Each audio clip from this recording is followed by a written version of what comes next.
அனைவருக்கும் அன்பான காலை வணக்கம். உண்மையான ஞானமும் உங்களது நல்ல கர்மாவும் மட்டுமே உங்களுக்கு அனைத்து இன்பங்களையும் கொடுக்கும். கடவுள் அன்புமயமானவர், ஆனால் கர்ம விதிகளுக்கு உட்பட்டு செயல்படுபவர். இறைத்தூதர் டாக்டர் இளங்கோ.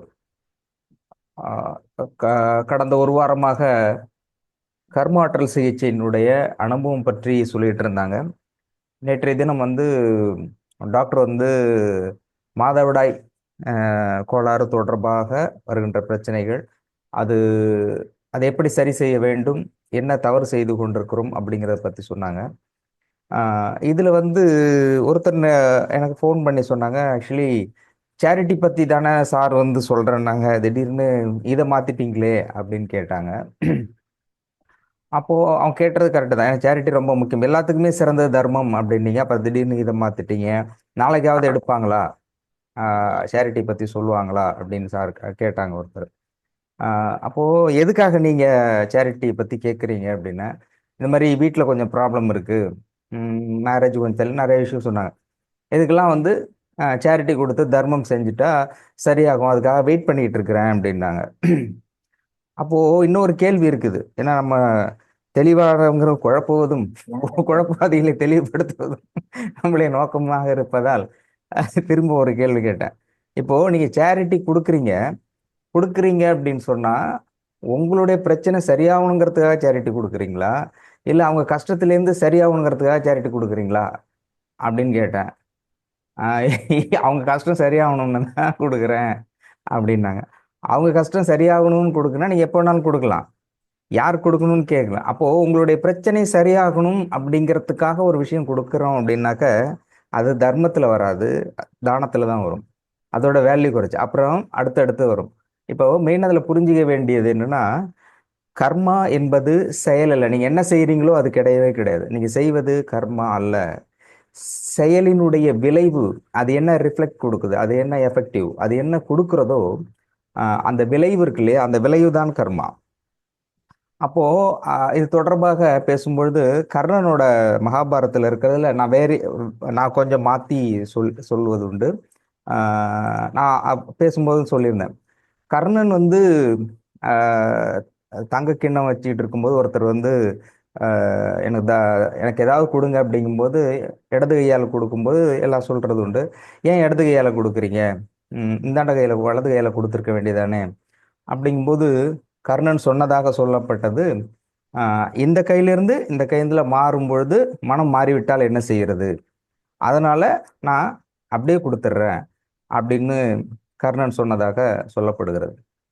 அப்போ நான் என்ன கேட்டேன்னா, ஒரு மிகச்சிறந்த கொடையாளி, மிகச்சிறந்த தர்ம சிந்தனையாளன் அப்படின்னு சொல்லும் பொழுது இந்த கையிலிருந்து இந்த கையில வந்தால் என்ன, அல்லது அங்கே இருந்தால் என்ன, அல்லது ஒரு மாதமே ஆனாலும் நீ கொடுக்க வேண்டும் என்கின்ற ஒரு சிந்தனை மிக தெளிவாக மனமாற்றம் இல்லாமல் இருந்தால் நீ எப்படி மாறுவீங்க? ஒருவேளை ஒரு செகண்டுக்குள்ள உங்களுடைய மனம் மாறுவதாக இருந்தால் நீங்க எப்படி மிகச்சிறந்த கொடையாளியாகவும் மிகச்சிறந்த தர்ம சிந்தனையாளராகவும் அதை முழுமையாக பின்பற்றுபவராகவும் எப்படி இருக்க முடியும்? அப்போ மனம் மாறுகின்ற பொழுது ஒருத்தர் மாறிட்டாங்க அப்படின்னாக்க அதுல நீங்க தெளிவா இல்லையே, உறுதியா இல்லை அப்படிங்கிறதானே அர்த்தம். அப்போ என்னுடைய கேள்விங்கிறது, செய்ய வேண்டும் என்கின்ற முடிவு எடுத்துட்டு அதுல உறுதியா இருக்கணும், கொடுக்கணும். அது எத்தனை பேர் சொன்னாலும் எத்தனை மாற்றம் வந்தாலும் சரி மாறக்கூடாது. அப்போ கர்ணனுக்கே ஒரு செகண்ட் மாறுது, அப்போ மனம் அந்த அளவுக்கு மாறக்கூடியது அப்படிங்கிறத சொல்றதுக்காக சொல்லப்பட்டது. ஆனாலும் கூட மன தெளிவு இருக்குது இல்லையா, அதுதான் இந்த இடத்துல மிக முக்கியமானது. புரிதல் ஒரு விஷயம் அப்படின்னாக்க கர்மா என்றால் என்ன என்பது புரிதல் முக்கியம். அப்போ கொடுக்கறது அப்படின்னா கொடுக்கறது எந்த மாதிரி கொடுக்கணும், யாருக்கு கொடுக்கணும், அப்போ கொடுக்கறது மட்டும் உங்களுடைய சிந்தையா இருக்கணும். அந்த கொடுக்கறதுனுடைய விளைவு எதுவாக இருக்க வேண்டும்னா பெறுகின்றவர் அதை பலனை அனுபவிக்க வேண்டும் என்பதாக இருக்க வேண்டும். அதுதான் முதல் சிந்தனையாக இருக்க வேண்டும். அப்போ அந்த புரிதல் என்பது மிக முக்கியமானது. எனவே இதை விடவும் அந்த மாதவிடாய் நான் தான் ஃபோன் பண்ணேன். எனக்கு ஃபோன் வந்திருக்க கால நேற்றைக்கு கூட வந்தது. நேற்றைக்கு நிறைய பேர் பேசினாங்க. ஆக்சுவலி நேற்றுக்கு 12 மணி கிட்டத்தட்ட, நேற்று 1.5 மணி நேரம்க்கு மேலே கிட்டத்தட்ட திரும்ப ஒரு கவுன்சிலிங் கொடுத்துருந்தேன். அவங்கள லைவ்ல இல்லை, பட்டு அவங்க சொல்லும்பொழுது அவங்க முழுமையாக சொல்லலை, லேட்டரான்னு சொல்கிறேன். நிறைய விஷயங்கள் சொல்லும்போது ஃபஸ்ட்டு அவங்க இன்டர்நேஷ்னல் லெவல் பிஸ்னஸில் இருக்காங்க, டைம் எடுக்கவே முடியல. அப்போது ஃபோன் கால் பேசும்போது ஃபஸ்ட்டு அவங்க சொன்ன வார்த்தை என்னன்னா, நான் இருப்பேனா இருக்க மாட்டேனான்னு தெரியாது. Due to the fact bleeding அவ்வளோ போயிட்டு இருக்கு. இத்தனையும் பிஸ்னஸ் பாயிண்ட் ஆஃப் வியூவில் நிறைய விஐபிகளை மீட் பண்ணிக்கிட்டு நைட்டு வந்து ஹோட்டலில், மிகப்பெரிய ஹோட்டல், இந்தியாவினுடைய மிகப்பெரிய ஹோட்டல் ஒன்று, அந்த ஹோட்டலில் தங்கி இருந்துட்டு ஃபோன் பண்ணுறாங்க. அவங்க கூட டாக்டரும் இருக்கிறாங்க. டாக்டர் இருக்கும்போது சொல்கிறாங்க, இந்த ப்ளீடிங் இது வந்து நான் இருப்பேனா இருக்கும் அப்படி அந்த மாதிரியான ஒரு சூழ்நிலையில் இருக்குது அப்படின்னு சொன்னாங்க. ஸோ அதனால் நான் கவுன்சிலிட்டு முதல்ல வந்து மெடிசன் அப்படிங்கிறதும் இது கர்மாங்கிறதும் எல்லா தெளிவுகளுக்கும் புரிதலுக்கும் மிக அதை விட மிக முக்கியமானது பி எ கான்ஃபிடென்ட். அந்த இடத்த சொன்னது அப்படிதான். முதல்ல வந்து கான்ஃபிடென்ட், நாம் இருக்க முடியும், இந்த பிரச்சனை சரி செய்ய முடியும், இது எல்லோருக்குமானது போல தான் நமக்கும் தான் இதிலிருந்து மீண்டு வர முடியும். ஏன்னா இன்டர்நேஷனல் லெவலில் ஒருத்தர் ஃபேஸ் பண்ணுற அந்த ஒரு பவர் இருக்கும்போது இதிலேருந்து வர முடியாதா அப்படிங்கிற விஷயத்தையும், அதுக்கான ஒரு பாசிட்டிவ் மட்டும்தான் பேசினேன். மெடிசனை பற்றியும் மற்ற எதையும் பேசலை. சிகிச்சை என்பது எப்படி ஒருத்தருக்கு ஒர்க் ஆகுது, அந்த பவருங்கிறது எப்படி வருதுன்னா, உங்களுடைய மனம் அப்படிங்கிறது, அதை சொன்ன மனம் கடவுளுடைய இன்னொரு வடிவம், கடவுளாகவே இருப்பது தான் மனம். அப்போ மனதை நீங்கள் ஒரு ஒரு விஷயத்தை வந்து கரெக்டாக ஃபோக்கஸ் பண்ணுறீங்கன்னா, நீங்கள் என்ன மனதில் வைக்கிறீர்களோ மனதில் இருப்பது தான் சொல்லாகவும் சொல்லுதான் செயலாகவும் 1 1000 10,000 அப்படி வர்றது. அப்போ தான் சொல்லியிருந்தேன், ஃபஸ்ட்டு பாசிட்டிவாக இருங்க, நடக்கும், சரியாகும் அப்படின்றங்க. பேசிக் அதுதான், இந்த பி கான்ஃபிடென்ட் அப்போ கொண்டு வந்துடலாம். அப்புறம் அடுத்தது கர்ம ஆற்றல் சிகிச்சையாக எப்படி அது மாறுது அப்படிங்கிற விஷயத்தை பற்றி 1.5 மணி நேரம் கிட்டத்தட்ட சொல்லிட்டு, அப்புறம் அவங்களே சொன்னாங்க, ஆமாம் ஆமாம் என்னுடைய இதில் நான் மாற்றம் கொண்டு வரணும், கண்டிப்பாக எனக்கு நம்பிக்கை இருக்குது, நான் அதுலேருந்து வந்துடுவேன் அப்படின்னு சொன்னாங்க. ஸோ அந்த கான்ஃபிடென்ட்டுக்கு பிறகு தான் ஃபோன் வச்சுட்டு திரும்ப அதுக்கப்புறம் சிலது படிச்சுட்டு தான் படுத்தேன். பட்டு எதுக்காக சொல்றேன்னா, புரிதல்ங்கிறது மிக மிக முக்கியமானது ஒரு விஷயங்கன்னா, அந்த புரிதல் புரிதல் மிக தெளிவாக இருந்தால் யாரும் யாரையும் ஆஹ், குழப்பவும் முடியாது, மாற்றவும் முடியாது. இப்போ புரிதல்ங்கும்போது எனக்கு என்னன்னா, எங்களுடைய கல்லூரியில் படித்த அந்த ஞாபகம் வருது. அந்த புரிதல்ங்கிறது, நாங்கள் ஆக்சுவலி பேசிக்கலி +2 வரைக்கும் தமிழ் மீடியம். +2 முடிச்சுட்டு காலேஜில் ஃபஸ்ட்டு இங்கிலீஷ் மீடியம் போனேன். ஃபஸ்ட்டு 2 நாள் சுத்தமாக புரியல, 2 நாள் அப்புறமும் புரியல. ஏன்னா full and full English medium. அவங்க வாயை திறந்தாலே வந்து கொட்ட ஆரம்பிக்காரியா, திஸ் இஸ் வாஸ் அட்டன்னா அப்படியே ஓடிட்டு ஒரு 10 நிமிஷத்தில் அப்படியே தூக்கம் வந்துடும். அதனால என்ன பண்ணுறது, அதில் பெரிய பிரச்சனை என்னன்னா, வரிசையில் உட்காந்துலாம் கேள்வி கேட்க ஆரம்பிச்சிருவாங்க. ஏன்னா tell about yourself, any டவுட்டுமாங்க. நம்ம புரிஞ்சாதானே டவுட் வர்றது. 2 3 நாள் ஆச்சு, பார்த்தானா இது சரிப்பட்டு வராது போல் இருக்குன்னு பின்னாடி போயிடும். பின்னாடி பெஞ்சுக்கு போயிட்டா எடுத்தோடனே முதல்ல இங்கே கேள்வி கேட்டுட்டு இருக்காங்க. தூங்கவும் முடிய மாட்டேங்குது, புரிஞ்சுக்கவும் முடிய மாட்டேங்குது. இந்த இடம் நமக்கு ராசி இல்லை. பேக் பெஞ்சுக்கு கிளம்பிட்டேன். என்ன கொடுமைன்னா, ஒரு வாரத்துக்கு அப்புறம் சரி பின்னாடி போகலான்னு பார்த்தா பின்னாடி கூட்டமாக இருக்கு, முன்னாடி வேகன்சியாக இருக்கு. ஏன்னா சரி 10 மணிக்கு வந்தால் அந்த பிரச்சனை வருதுன்ட்டு கொஞ்சம் முன்னாடியே நான் போனேன். 9:45 போயிடுன்னு, 9:45 எல்லாம் அப்போ முன்னாடி வர்றவங்க என்ன பண்ணா, பின்னாடி இடம் பிடிக்கிறது தான் வர்றாங்க. முன்னாடி பெஞ்சு காலியாவே இருக்கு. அப்ப இங்கிலீஷ் ப்ரொஃபஸர் தான் சொன்னாரு, உலகத்திலேயே முன்னாடியே வந்து பின்னாடி இடம் பிடிக்கிற அளவு நம்மளால தான் யாருமே எதுக்குமே முன்னாடி வந்தாங்கன்னா முன்னாடி இருக்கணும் தான் இடம் பிடிப்பாங்க. ஆனா பின்னாடி நம்ம காலேஜ் பசங்களா தான்டா இருக்கீங்கன்ட்டு அவர் என்ன பண்ணாரு, பின்னாடி இருந்து பாடம் எடுக்க ஆரம்பிச்சிட்டாரு. அதனால என்ன பண்ணனா, அவரு வரும்போது மட்டும் முன்னாடி போயிடுறது, பின்னாடி வருது, மாத்தி மாத்தி இருந்துட்டு அது பெரிய கன்ஃபியூஷன். அது வந்து செட்டே ஆகலை நமக்கு. ஏன்னா அவங்க அது தமிழ்லேருந்து திடீர்னு டோட்டலாகவே இங்கிலீஷாக மாறுறதுனால புரியல. அதில் வந்து 2 குரூப்பாக ஃபார்ம் ஆகிறோம். ஏன்னா இங்கிலீஷ் மீடியம் படித்த ஸ்டூடெண்ட்ஸ்லாம் தனி, தமிழ் மீடியம் நம்ம எல்லாம் தனியாக பிரிஞ்சுட்டு இருந்துகிட்டு இருந்தேன். அப்போ நம்மளாம் பின்னாடி உட்காந்துருந்தோம், அவங்க எல்லாம் முன்னாடி உட்காந்துக்கிட்டு எலிசபெத் ராணி பேர மாதிரி அவன் ஆனோன்னு ஈன்றுவாங்க. ஆமாம் புரியுது, புரியலன்னு கேட்கறதுக்கு முன்னாடி புரிஞ்சிச்சு புரிஞ்சிச்சு ஐ அண்டர்ஸ்டுட் வெரி மேடம். அப்புறம் நம்ம எப்படி கேட்க முடியும்? அதில் புரியலங்கிறதுல பெரிய பிரச்சனை, புரியுதுங்கிறது கூட ஒரு டிக் ஓகே. புரியலங்கிறதுல பிரச்சனை என்னன்னா, அவங்க கேட்பாங்க, சரி புரியலங்கிறியா, உனக்கு என்ன புரியல அப்படின்னாங்கன்னா, முதல்ல புரிஞ்சிருக்கணும். இதெல்லாம் புரிஞ்சிருந்தாதான் என்ன புரியலன்னே சொல்ல முடியும். அப்போ புரியலன்னு கேட்கறது ரொம்ப பெரிய விஷயம். அதனால இருந்தேனே சரி, திடீர்னு ஒரு ஒரு வாரத்து 2 வாரத்தில் வந்து இன்ஆர்கானிக் மேடம் வந்து அடுத்த நாள் டெஸ்ட் வைக்கிறேன்ட்டாங்க. அப்பதான் நமக்கு ஜர்க் ஆச்சு. ஐயோ, டெஸ்ட் வேற வைக்கிறாங்களேன்ட்டு. பக்கத்துல என்னோட ஃப்ரெண்ட் இருந்தான்.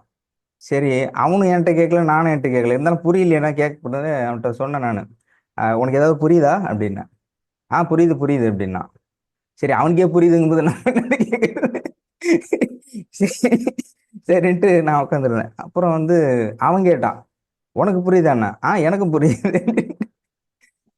அப்புறம் யோசிச்சேன். சரி, அதுக்கப்புறம் விட்டா அடுத்த செஷன்ஸ் முடிஞ்சு போய்டும். அப்புறம் ஈவினிங் ஹாஸ்டலுக்கு போயிடுவோம்.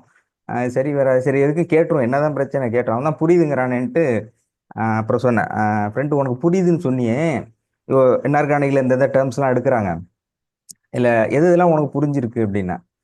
அவன் என்ன சொன்னான், அவங்க எடுத்தது எல்லாமே எனக்கு புரிஞ்சுது. ஆனா அடிக்கடி அந்த மேடம் என்ன பண்றாங்கன்னா, are you able to follow me, are you able to follow மீங்கிறாங்க. அதுதான் எனக்கு புரியலண்ணா. டேய், ஆர் யூ ஏபிள் ஃபாலோ மீனா, நான் சொல்றதை உன்னால ஃபாலோ பண்ண முடியுதா?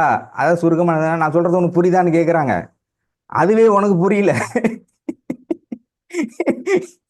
புரியுதான்னு கேட்கறதே உனக்கு புரியாத இருக்கும்போது நீ இங்க மத்ததெல்லாம் புரிஞ்சுட்டு இருக்க போற. இவன் நம்மளோட மோசமா இருப்பான் போல இருக்கு. நம்மளாவது அவங்க சொல்றது புரியுது, டேர்ம்ஸ்ல உள்ள போகும்போது இன்ஆர்கானிக்ல அவங்க அந்த கெமிக்கல் ப்ராசஸ் சேஞ்சஸ் இதுதான் எனக்கு புரியல. அதாவது ஓரளவு புரியுது, இவனுக்கு அதே புரியல. இத்தனைக்கும் பயங்கரமா ஸ்டார்ட் புரியுது புரியுது. நான் கிளம்பிட்டேன். இந்த இடம் சரி வராது, வேற இடத்துக்கு எங்க ஃப்ரெண்ட்ஸ் போறீங்க? நான் இல்ல, அந்த இடம் வாஸ்து சரியில்லை, நான் வேற இடத்துக்கு போறேன். நானும் வர்றேன்னா, வாஸ்து பிரச்சனையே நீதான், நான் தான் போறேன் அப்படின்ட்டு போயிட்டேன். என்ன புரிதல் அப்படிங்கிறது எந்த மாதிரி இருக்கும் அப்படிங்கிறதுக்காக அந்தாண்ட போயிட்டேன். அதுக்கப்புறமேட்டு திரும்ப வந்தேன். பட் லேட்டரான் அவங்க எல்லா ஃப்ரெண்ட்ஸும் எல்லாருமே ஒன்றா ஃப்ரெண்ட்ஸ் ஆகிட்டோம். இப்போ பேர் ரமேஷ், திருச்சியில் இருக்கான். திருச்சியில் Reginald agriculture government officer, agriculture Reginald மேனேஜராக இருக்காரு. ஸோ பேசிக் அப்படிதான். புரியல அப்படிங்கிறது எப்படி உள்ள என்ட்ரி ஆகுது, எதுக்கு சொல்ல வர்றான், கர்மாற்றல் சிகிச்சை இருக்கு இல்லையா, அப்படிதான் ஒருத்தர் ஃபோன் பண்ணார். ஏற்கனவே குரூப்லேயும் போட்டிருந்தாங்க இதை. அவரு ஒரு மாசமா டாக்டர் பேசுறத ஃபாலோ பண்ணிட்டு இருக்காரு. ஃபாலோ பண்ணிட்டு உடனே கேட்டார், கவுன்சிலிங் வேணும், இதெல்லாம் எனக்கு கவுன்சிலிங் வேணும், இதெல்லாம் சரி பண்ணும் அப்படின்னா. சரி, ஓகே. அப்புறம் சொன்ன இந்த மாதிரி கேட்டால் டாக்டர் எல்லாம் பார்த்துட்டு இருக்கு சார், பார்த்துட்டு இருக்கேன். சரி, இது உங்களுக்கு என்ன புரிஞ்சுது அப்படின்னு கேட்டேன். அவரு டாக்டர் எல்லாம் நல்லா சொல்றாரு சார், பழைய கதையெல்லாம் சொல்றாரு, அவரோட எக்ஸ்பீரியன்ஸ் எல்லாம் சொல்றாரு, எல்லாமே ரொம்ப நல்லா இருக்கு, ரொம்ப சூப்பரா இருக்குது. ஆனா நடுவுல நடுவுல கர்மா கர்மாங்கிறாரு. அதுதான் புரிய மாட்டேங்குது. அதுதான் புரிய மாட்டேங்குது அப்படின்னா. என்னது நடுவுல நடுவுல கர்மாங்கிற? நடுவுல நடுவுல எங்கேயா கர்மாங்கிறாரு? அவர் பேசுற சப்ஜெக்டே கர்மா தானே, அதுல உனக்கு எங்க நடுவுலங்கிற அப்படின்னா. அப்பதான் சொல்றாரு, இல்ல சார், அதுதான் எனக்கு புரிய மாட்டேங்குது, ஒவ்வொன்றும் ஒவ்வொரு தடவை சொல்றாரு. இதுதான் அப்படின்னா இப்ப கேள்வி இருக்கு இல்லையா, நான் இப்போ ஏற்கனவே சொன்னேன், வாட் இஸ் யுவர் நேம்னா மை நேம் இஸ் அப்படின்னு அதோட முடிஞ்சு போச்சு இல்ல. ஃபர்ஸ்ட் ஒரு தடவை சொல்ல அது ஒரு மாதிரி இருக்கு, ரெண்டாவது தடவை ஒரு அது ஒன்றும் புரியல, அதனால அதை விட்டேன். கதை சொல்றது மட்டும் கேட்டுக்கிறேன். அதனால கர்மானா அது மட்டும் தெரிய மாட்டேங்குது, வேணா நீங்க சிம்பிளா புரிய வைங்களேன் அப்படின்னா. அப்படின்னு சொன்னாரு. அப்படியா, நான் குரூப்லயும் போட்டுருந்தேன். இத்தனை நாள் கிளாஸ் அட்டன் பண்ணிட்டு, கர்மா கிளாஸ் அட்டன் பண்ணிட்டு, கடைசியில கர்மானா என்னன்னு தெரிய கேள்வி கேட்கிற பாரு, உனக்கு பதில் சொல்லிட்டு இருக்க மாதிரி நான். இதுக்கு பேர் தான் கர்மா அப்படின்னு. இதுக்கு பேர் தான் கர்மா அப்படின்னு வச்சுட்டா.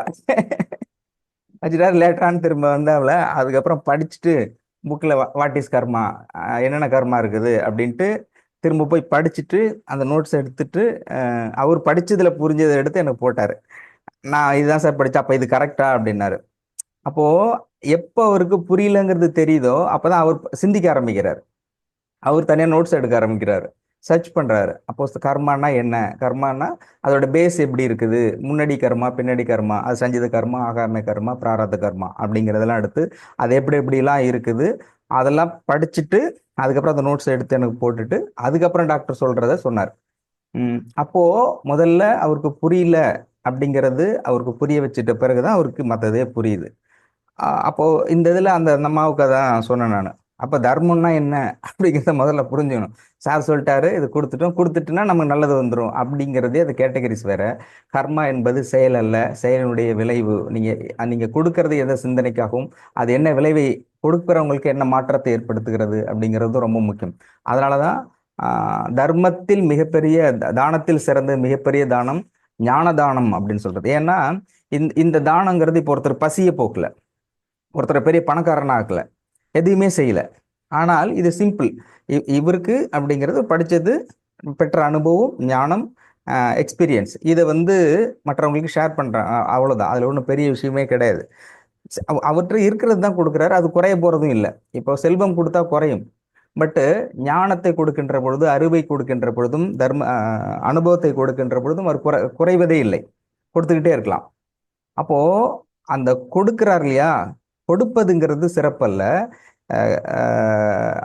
இந்த ஞானத்தை பொறுத்தவரையும் அவர்களை பெறுபவர்கள் இருக்காரு இல்லையா, பெறுபவர்கள் இந்த ஞானத்தை பெற்று உயர்வடைகிறாங்க இல்லையா, ஆன்மீகத்திலோ அல்லது பொது வாழ்விலோ அல்லது தன்னுடைய வாழ்க்கை நடைமுறையிலேயோ மிகப்பெரிய மாறுதலை அவர்களுக்கு ஏற்படுத்துறது இல்லையா, அந்த விளைவு மிகப்பெரியது. பொருளாதாரத்தை விட அதிகம், பொருளாதாரம் கொடுத்து அதோட முடிஞ்சு போயிடுது. ஆனால் இவர் அந்த அந்த சொல்கின்ற சொல் அது செயல். ஞானதானம் அப்படிங்கிறது பேசுகின்ற பொழுது, பேசுவது என்பது ஒரு செயல். அந்த விளைவு அவர்கள் கேட்டுக்கொள்கிறார்கள், அதை கேட்டு அதை உணர்ந்து அதை நடைமுறைப்படுத்தி அடுத்த கட்டத்திற்கு தன்னுடைய வாழ்க்கையை மேன்மைப்படுத்தி கொள்கிறாங்க இல்லையா, அந்த விளைவு மிகப்பெரியது. அதனாலதான் சிறந்தது அப்படின்னு சொன்னா ஞானதானம் அப்படின்னு டாக்டர் சொல்றாங்க. உங்களுடைய வாழ்க்கையில் நீங்கள் ஞானதானத்தை செய்யுங்கள். எப்போ இந்த விஷயம் இருக்குது அப்படின்னாக்க இது சொல்லிக்கிட்டு இருக்கிறோம். இந்த புரிதல் ஒருத்தருக்கு வந்துருச்சுன்னா அதுதான் எல்லா சித்தர்களுடைய மெயின் டாபிக்கே. அகத்தியர் சொல்றாரு, உங்களுக்கு பணம் வேணும், பொருளாதாரம் வேணும், அது எல்லாத்தையுமே சொல்லும்போது அவர் என்ன சொல்றாருன்னா, எல்லாத்துக்கும் ஒரு டிபார்ட்மெண்ட் கொடுத்துருக்கு, நீங்க அங்க போகலாம். பட் சித்தர்களுடைய பாயிண்ட் ஆஃப் வியூல இந்த பிறப்பு என்பது என்ன என்பதை புரிந்து கொண்டு பிறவியற்ற நிலைக்கு நீங்க வரணும் அப்படிங்கிறதை அது தெளிவுபடுத்தி அதற்கான பாதையை காட்டுகின்றோம். சித்தர்களுடைய பாயிண்ட்ங்கிறது பிறவியற்ற நிலைக்கு வரணும். அப்ப பிறவியற்ற நிலைக்கு வருகின்ற பொழுது உங்களுக்கு கடன் பிரச்சனை இருக்கு, உடல்நிலை பிரச்சனை இருக்குது, இந்த மாதிரி அதுல இருக்குன்னா அதை நோக்கம் நீங்க மற்ற கடவுள்கிட்ட போய் பணம் கேட்கறதுங்கிறது ஓகே. ஆனா சித்தர்கிட்ட பணம் கேட்கறதுங்கிறதுக்கு ரெண்டுக்குமே வித்தியாசம் இருக்கு. இப்ப பணம் வேணும் அப்படின்ட்டு ஒரு கடவுள்கிட்ட கேட்குறீங்க, சித்தர்கிட்ட கேட்குங்க, ரெண்டுக்கும் வித்தியாசம்னா அந்த பணம் சொபிசிகேட்டடா இருக்கிறது, மகிழ்ச்சியாக இருக்கிறது, உங்களோட தேவை பூர்த்தி செய்யக்கூடியதாக இருக்கிறது அப்படிங்கிறது, எதெல்லாம் தேவையோ தேவைக்காக கேட்பது. பட்டு இங்க சித்தர்கள்ட்ட நீங்க கேட்கறது உங்களுடைய எண்ணம் எப்படியாக இருக்க வேண்டும் என்றால், இப்போ இந்த வாழ்க்கையில் அடிப்படை தேவையை பூர்த்தி செய்து கொள்ளக்கூடிய அளவிற்கு எனக்கு தேவையானது பணம், அதற்காக இதை கொடுத்துட்டேன்னா இந்த தேவையை என்னால் பூர்த்தி செய்து கொள்ள முடிந்து விட்டால் நான் பிறவேற்ற நிலைக்கும் என்னுடைய ஆன்ம நிலையை உயர்த்தி கொள்வதற்கும் இது சரியாக இருக்கும். இந்த பிறவி மனித பிறவியில் இது எனக்கு தேவையாக இருக்கிறது அப்படிங்கிறது. அப்போ இந்த பணத்தை பெற்று அதனுடைய விளைவுங்கிறது அடுத்த கட்டத்துக்கு போகணும் அப்படிங்கிறது எல்லாமே ரெண்டு தான். பணம் கேட்கிறோம் எல்லாமே எல்லா கடவுள்கிட்டையுமே இதுதான் கேட்பாங்க. இப்ப சித்தர்கள்ட்ட கேட்கும் பொழுது உங்களுடைய பெற்றுக்கொண்டு அந்த விளைவு எதுவாக இருக்க வேண்டும் என்று நினைக்க வேண்டும் என்றால் நீங்கள் ஆன்மீகத்தில் ஆன்ம நிலையில் ஆன்மீகம் அப்படிங்கிறத விட ஆன்ம நிலையை உயர்த்தி கொள்வதாக இருக்க வேண்டும், அதுவே மிகச்சிறந்ததாக இருக்கும் அப்படின்னு அகத்தியர் சொல்றார். அப்போ இந்த இடத்துல கர்மா என்பதை புரிந்து கொள்ளுதல் அப்படிங்கிறது மிகச்சிறந்ததாக இருக்கும். அதான் திரும்பவும் அந்த சொல்றது, தொடர்ச்சியாக நம்ம அந்த புத்தகத்தினுடைய பணியில் நம்ம ஈடுபட்டு புத்தகம் இருக்கு இல்லையா, அதுல அன்பிற்குரிய ஜெகதீசன் சார் டே அண்ட் நைட்ல ஒர்க் பண்ணிட்டு இருக்காங்க. ஏன்னா நவம்பர் 10 டார்கெட் வச்சிருந்தது. இப்போ ரிவ்யூ அதிகமாக இருந்ததுனால கொஞ்சம் அதிகமாக இருக்கு. 15 அதிகபட்சம் 15 அந்த ரிவ்யூ முடிஞ்சிடும். அப்புறம் டாக்டர்கிட்ட இது தொடர்பாக கேட்டேன், இந்த தர்மத்தை பற்றி இன்னும் சொல்ல, பட் அதில் நாங்கள் இன்க்ளூட் பண்ண வேண்டியதாக இருக்குது. சேரிட்டி கொடுக்கறது, அப்புறம் மன்னிப்புங்கிறது 3 பெண்டிங் இருக்குது. இது கொடுத்தா முடிஞ்சிடும் அப்படின்ட்டு நான் கொஞ்சம் அந்த பக்கம் தள்ளி வச்சேன். சரி நீங்க கொடுக்கல, உங்கள்கிட்ட தான் பெண்டிங் இருக்குது, நாங்க முடிச்சிடும் அப்படின்னா உடனே டாக்டர் அதனால அதுக்காக வெயிட் பண்ண, நான் உடனே கொடுத்துட்றேன், நான் கொடுத்துட்றேன், நீங்க ரெடி பண்ணுங்க. ஆக அது வந்துடும் போல இருக்குன்ட்டு. ஸோ அது என்னுடைய பாயிண்ட் ஆஃப் வியூவில் என்னால் எந்த அளவுக்கு முடியுமோ அதில் நானும் முயற்சியாக இருந்தேன். என்னை விட அதிகமாக ஜெகதீசன் சார் அதில் உறுதியாக இருக்காரு. அதை விட டாக்டர் வந்து உங்களுக்கு அதில் கூட சொல்கிறத நான் லேட்டாக இருக்கட்டும், பட் இதில் நான் உங்களுக்கு அதை கொடுத்துட்றேன் அப்படின்னு சொல்லியிருக்காரு. இது எல்லாமே நான் ஆவணப்படுத்தப்படுகிறது. இது வந்து இப்போ ஒருத்தருக்கு உங்களுக்கு ஒரு இஷ்யூக்காக வர்றீங்க, அதை சரி பண்றோம். அதையும் தாண்டி எல்லாத்தை விட இந்த மருந்து இது எல்லாத்தையுமே தாண்டி மிக முக்கியமாக நம்ம பேசுவதும் இந்த வாழ்வினுடைய அடிப்படை, எதன் அடிப்படையில் வாழ்க்கை அமைகிறது அப்படிங்கிறத கர்மா. கர்மாவின் அடிப்படையில் தான் அனைத்தும் அமைகிறது, நல்லது கெட்டது அனைத்துமே இருக்கிறது. அது எப்படி செயல்படுகிறது அப்படிங்கிற ஒரு தெளிவு முழுக்க முழுக்க இதுவரைக்கும் அப்படித்தான் சொல்லப்பட்டிருக்கிறது, இனிமேலும் அப்படிதான் எடுத்து செல்லப்படும். அப்போ கர்மா ஒரு மனிதனுடைய வாழ்க்கையில் ஒரு செயலில் எந்த மாதிரியெல்லாம் விளைவை ஏற்படுத்தி கொண்டிருக்கிறது, அதை எப்படியெல்லாம் சரி செய்ய வேண்டும் என்பதை பற்றி தான் முழுமையாக கர்மா ஆற்றல் அப்படிங்கிறது இதனுடைய ஓப்பனிங்ல இருந்து கண்டினியூட்டி அப்படிங்கிறது full and full have been கண்டினியூட்டியா தொடர்ந்து கொண்டே இருப்பதனுடைய எந்த அடிப்படையில் இது டிராவல் ஆகுதுன்னா கர்மா கர்மா விளைவினுடைய செயல் எப்படி, செயலினுடைய விளைவு எப்படி இருக்குதுங்கிறது விளைவை பொறுத்து தான் இது கொண்டுகிட்டே போயிட்டு தொடர்ச்சியாக நாங்கள் எடுத்துகிட்டு போகிறத டாக்டர் சொன்னாங்க. அதுக்கப்புறம் இது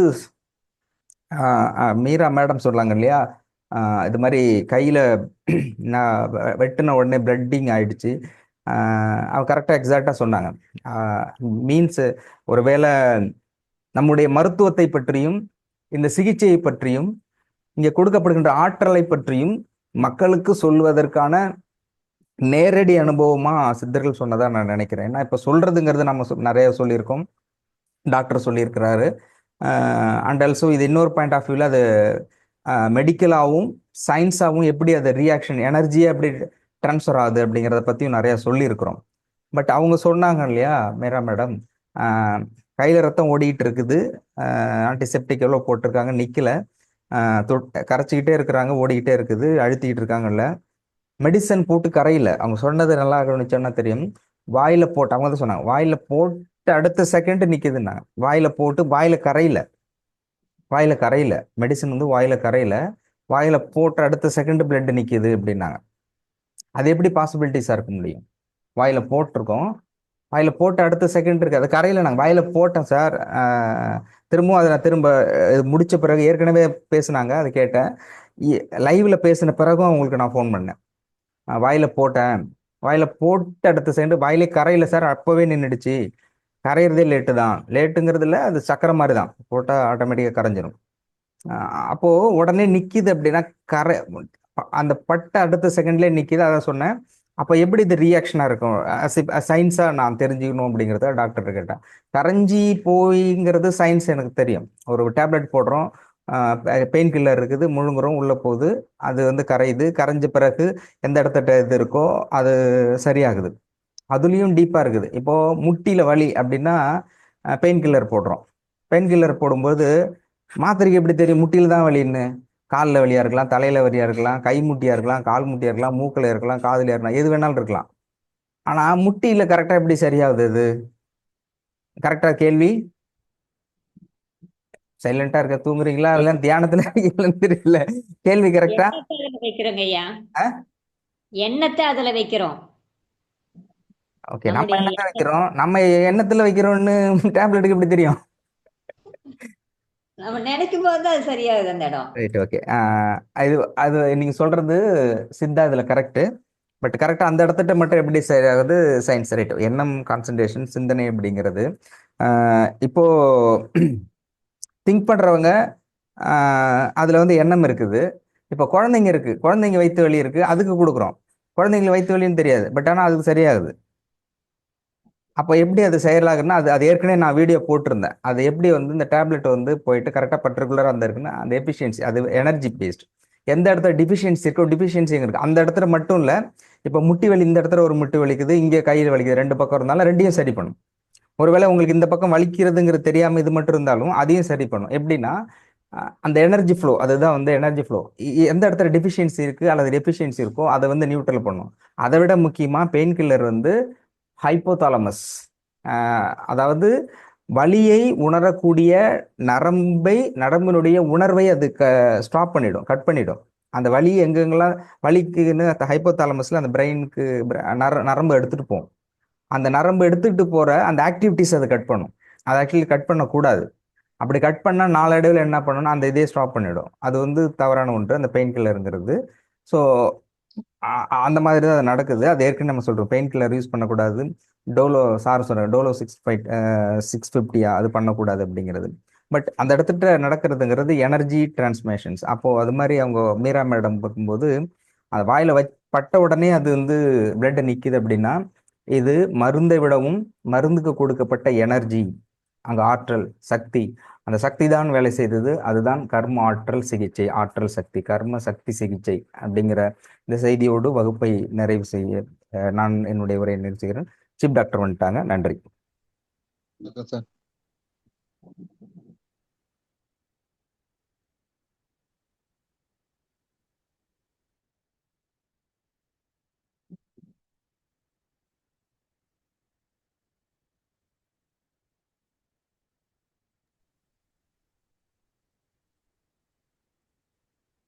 அனைவருக்கும் வணக்கம். ஐயா வணக்கம் ஐயா. வணக்கம். நேற்று வந்து குழந்தைவேல் சாருடைய வாழ்க்கை துணைவியாருடைய பர்த்டே போல இருக்கு. எல்லாரும் விஷ் பண்ணியிருக்கீங்க, நாமளும் விஷ் பண்ணியிருக்கோம். அதில் வந்து இன்னும் சின்ன கரெக்ஷன். எல்லாரும் நல்லா பக்குவப்பட்டிருக்கீங்க. எப்படி ப்ளஸ் பண்ணணுன்றது யாருக்குமே தெரியல. எந்த ஆன்மீகவாதிகளும் யாரும் இது வரைக்கும் சொல்லிக் கொடுக்கல. கர்மாலஜிலிங் தான் வந்து ஒருத்தரை நம்ம எப்படி ப்ளஸ் பண்ணணும், ப்ளஸ் பண்ணுறவங்களுக்கு அந்த பிளஸ்ஸிங் கொடுக்கறதுக்கு நாம் எப்படி தகுதியுள்ளவர்களாக மாறிக்கணும்னு நம்ம சொல்லிக் கொடுக்குறோம். சும்மா பிளஸ்ஸிங் அது பிளஸ்ஸிங் இல்லை. பிளஸ் பண்ணுறதுக்கு நமக்கு ஒரு தகுதி இருக்கணும். அந்த தகுதியை நாம் உயர்த்திக்கணும். அதே சமயத்தில் அவனை ப்ளஸ்ஸும் பண்ணணும். அந்த ப்ளஸ் பண்ணுறது சரியான முறையில் ப்ளஸ் பண்ணணும். நிறைய பேர் மாறிருக்கேன். இன்னும் கொஞ்சம் அதை செமைப்படுத்தி கொடுக்குறேன், ஃபைன் டியூன் பண்ணிக்கிறேன். பாரு,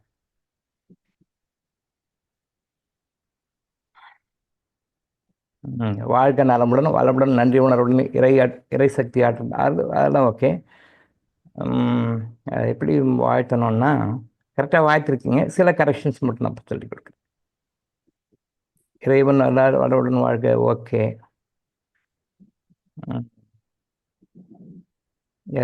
ஓகே. மாசா அப்படின்னு சொல்லிட்டு ஒரு யாரோ ஃபாரின்லேருந்து ப்ளஸ் பண்ணியிருக்காங்க. May almighty God bless you a happy healthy wealthy long life. Correct. But என்ன கரெக்ஷன் அப்படின்னா happy healthy wealthy long life அல்ல இல்லை, வித் லவ்விங் ரிலேஷன்ஷிப் இருக்கணும். வித் லவ்விங் ரிலேஷன்ஷிப் அந்த வார்த்தையை போட்டுக்கோங்க. எப்பயுமே யாரை ப்ளஸ் பண்ணாலும் இந்த மூணும் கம்பல்சரி. 16 செல்வங்கள் போட்டுக்காங்க. 16 செல்வங்கள் கண்டிப்பாக இருக்கணும். அது இதெல்லாம் அடங்கிடுது. அதில் ஸ்பெசிஃபிக்காக நீங்கள் ஷார்ட்டாக ப்ளஸ் பண்ணுறீங்க அப்படின்னு சொல்லி சொன்னால் முழுமையான ஆரோக்கியம், ஹெல்த்ஃபுல் லைஃபு, தென் வந்து ப்ராஸ்பரிட்டி, தென் அடுத்தது லவ்விங் ரிலேஷன்ஷிப். இது மூணும் ஒரு மனிதனுக்கு இல்லைன்னா வாழ்க்கையில் வாழ்றதே வேஸ்ட். மனிதன் குறையுடையவன் தான். மூணில் எதுவுமே சரியில்லாமல் இருக்கிறவங்க இருக்காங்க, 1 சரியாக இருக்கிறவங்க இருக்காங்க, 2 சரியாக இருக்கிறவங்க, 3 சரியாக இருக்கிறவங்க இருக்காங்க. பட் ரொம்ப கம்மி. பட் நம்ம யாரை ப்ளஸ் பண்ணாலும் எப்பயும் இது 3 இருக்கணும், கண்டிப்பாக இருக்கணும். அதுதான் நம்ம கர்மாஜினுடைய மெயின் தீமில் அதுவும் ஒன்று. ஸோ முதல்ல வந்து ஹெல்த் இருக்கணும், 2வது வந்து வெல்த் இருக்கணும், 3வது வந்து லவ்விங் ரிலேஷன்ஷிப் இருக்கணும். லவ்விங் ரிலேஷன்ஷிப் இல்லைன்னா இது 2 இருந்தாலும் வேஸ்ட்டு. வெல்த் இருந்தாலும் வேஸ்ட்டு, ஹெல்த் இருந்தாலும் வேஸ்ட்டு. ஸோ லவ்விங் ரிலேஷன்ஷிப்பும் இருக்கணும். ஸோ ஒரு மனிதனுக்கு எப்பயுமே தேவை இந்த 3மே வேணும். அதை சேர்த்து ப்ளஸ் பண்ணால் ப்ளஸ் பண்ணுங்க எப்பவுமே. அது வந்து அந்த பிளஸ்ஸிங் வந்து அவங்களுக்கும் பிளஸ்ஸிங்காக போகும். வைல் பிளஸ்ஸிங் தேம், நம்மளும் அதை பிளஸ்ஸிங் வாங்குறோம். இந்த சீக்ரெட்டை நாம தான் சொல்லிக் கொடுக்குறோம். நம்ம அடுத்தவங்க பிளஸ் பண்ணும்போது நமக்கு எப்படி எனர்ஜி வருது அப்படின்னு நிறைய விஷயங்கள் நம்ம சொல்லிக் கொடுத்துருக்கோம். ஃபியூச்சரில் போய் சொல்லிக் கொடுப்போம் நாம். So may almighty God bless you a happy okay, healthy okay, wealthy okay, with loving relationship. Long life வாழ்றதை பற்றி பிரச்சனை இல்லை. ஏன்னா லாங் லைஃப் வாழ்ந்துட்டு கஷ்டப்பட்டுட்டே லாங் லைஃப் வாழ்றது வேஸ்ட் இல்லை. கஷ்டப்பட்டுக்கிட்டே சஃபர் ஆகிட்டே லாங் லைஃப் வாழ்றது வேஸ்ட். லாங் லைஃப் வாழணும், அப்படி இருக்கணும். பட் எப்படி இருக்கணும்? With happiness, prosperity, healthy, with loving relationship இருக்கணும். ஸோ அதை மைண்டில் வச்சுக்கோங்க. ஓகே. மாசா அது ஒரு சின்ன விட்டாரு, அதை கரெக்ட் பண்ணி கொடுக்குறேன், எல்லாரும் தெரிஞ்சுக்கணும். அதான்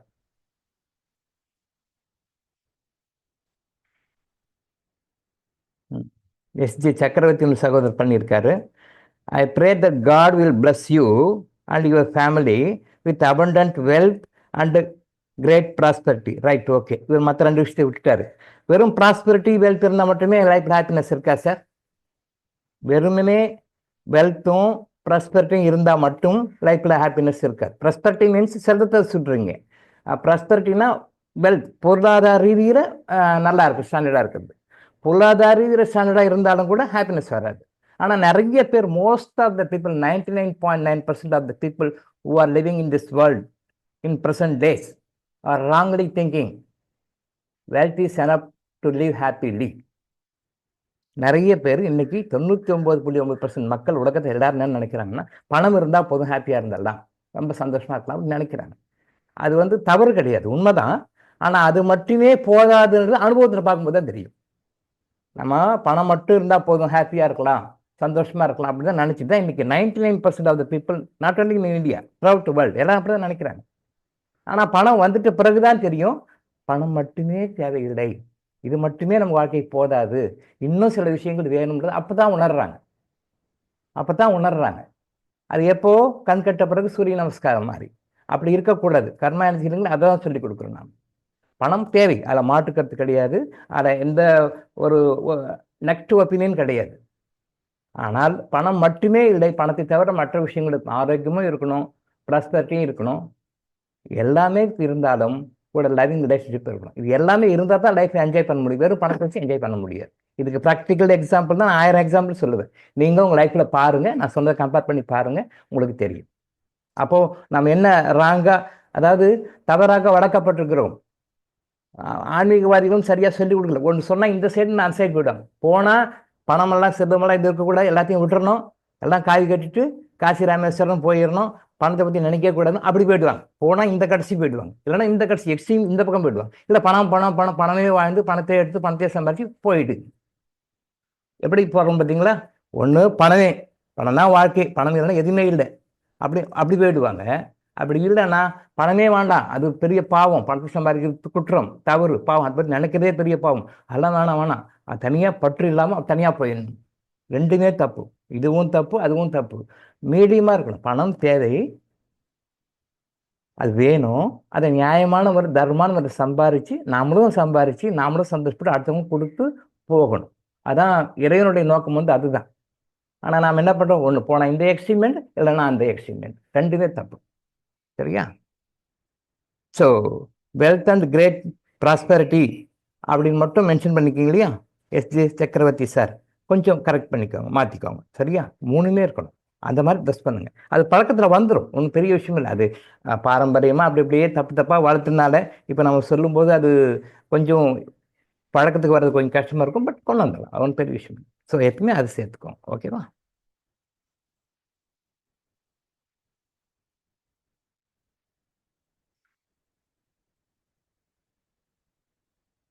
வாழ்த்துக்கள், வாழ்க்கை.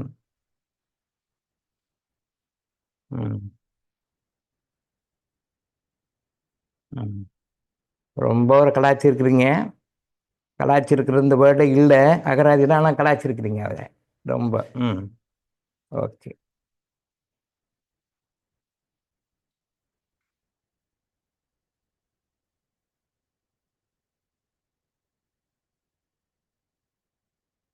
அனைத்து நலங்களும் அனைத்து வளங்களும் அதெல்லாம் ஓகே. Right, okay. எப்படி பிளஸ்ஸிங் பண்ணுறது கற்றுக்கோங்க. அப்படி தான் வாழணும். இனிமேலுக்கு எப்படி ப்ளஸ் பண்ணுறதுன்னு தெரியல, எப்படி பிளஸ்ஸிங் வாங்கணும்னு தெரியல, யார்கிட்ட பிளஸ்ஸிங் வாங்கணும்னு தெரியல. பிளஸ்ஸிங் வாங்குறது கூட எல்லாருக்கும் நம்ம ப்ளஸ் பண்ணுறதுக்கு தகுதி கிடையாது. அதே மாதிரி எல்லாருக்கிட்டையும் பிளஸ்ஸிங் வாங்குறதுக்கும் தகுதி கிடையாது. யார்கிட்ட பார்த்து வாங்கணும். நெகட்டிவான பீப்புள் கிட்ட வாங்கினா நமக்கு நெகட்டிவ் தான் வரும், பாசிட்டிவான பீப்புள் கிட்ட வாங்கினா பாசிட்டிவ் வரும். அது யார்கிட்ட வாங்கணும் யார்கிட்ட வாங்கக்கூடாதுன்னு சொல்லி நம்ம நிறைய வீடியோஸில் சொல்லியிருக்கோம், நிறைய கிளாஸில் அதை பற்றி பேசியிருக்கிறோம். மீண்டும் அப்பப்போ வாய்ப்பு கிடைக்கும் சொல்லுவோம்.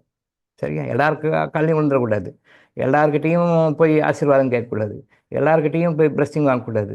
சில பேர் ப்ளஸ் பண்ணாங்க நெகட்டிவாக நடக்கும். ஒரு எக்ஸாம்பிளுக்காக சார், நீங்கள் பயந்துடாதீங்க. நம்ம கர்மாஞ்சி ஹீலிங் ஃபீல்டில் இருக்கிறவங்க எல்லாருமே நல்ல ஃபீலிங்கோடு இருக்கிறவங்க ப்ளஸ் பண்ணது வந்து நல்லது தான், தப்பில்லை. நம்ம கர்மாஞ்சி லிங்கில், நம்ம கர்மாஞ்சி ஃபீலிங்கில் அந்த யார் இருந்தாலும் நல்ல ஃபீலிங்கில் இருக்கிறவங்க தான், எல்லாருமே நல்ல ஃபீலிங் இருக்கிறவங்க தான். நம்ம குரூப்பில் இல்லை நம்ம குரூப் சம்மந்தப்பட்டவங்ககிட்ட யார்கிட்ட பிளஸ்ஸிங் வாங்கணும் அது பாசிட்டிவ் தான். பட்டு நம்ம ஃபேமிலிலேயே நம்ம சம்மந்தப்பட்டவங்ககிட்டயே பிளஸ்ஸிங் வாங்கினா கூட அது எப்படி நெகட்டிவாக போகுது உங்களுக்கு தெரியல, பட் நெகட்டிவாக போகுது அப்படின்றது பிற்காலத்தில் வாய்ப்பு கிடைக்கும் போது இறைவன் அருள் புரிந்தால் பர்மிஷன் கொடுத்து நம்ம சொல்லி எக்ஸாம்பிளோடு சொல்லுவோம், குடும்பத்தில் இருக்கிறவங்ககிட்ட ஆசீர்வாதம் வாங்கினா எப்படி நமக்கு நெகட்டிவ் வருது? சொந்தக்காரங்கிட்ட ஆசீர்வாதம் வாங்கினா நமக்கு எப்படி நெகட்டிவ் வருது? ரொம்ப ப்ளஸ் பண்ணுறாங்க, நமக்கு ரொம்ப வேண்டி பீப்புள் நினச்சி அவங்ககிட்ட பிளஸ்ஸிங் வாங்குறது நமக்கு எப்படி ஆப்போசிட்டாக வேலை செய்யுது அப்படின்றது நம்ம வந்து எக்ஸாம்பிளோட உங்களுக்கு புரியுது ஃப்யூச்சரில். ஓகே, பட் நம்ம குரூப்பில் பிளஸ்ஸிங் வாங்குறது எல்லாமே 100% பாசிட்டிவ் தான். ஓகேவா? அதில் தப்பு கிடையாது. சில குறைகள் இருந்தாலும் அதை நம்ம பேலன்ஸ் பண்ணி கரெக்ட் பண்ணி கொடுத்துருவோம். அது சில குறை அவங்களே அறியாமல் ஏதாவது பிளஸ்ஸிங்ஸில் குறைகள் வந்தாலும் கூட அது நம்ம குரூப்பில் வரும்போது அதை நான் கரெக்ட் பண்ணி கொடுத்துருவேன். ஆனால் அது பிரச்சனையே கிடையாது. தைரியமாக நீங்கள் பிளஸ்ஸிங் கொடுக்கலாம், பிளஸ்ஸிங் வாங்கலாம். பொதுவாக மற்ற விஷயங்களுக்கு சொல்கிறேன்.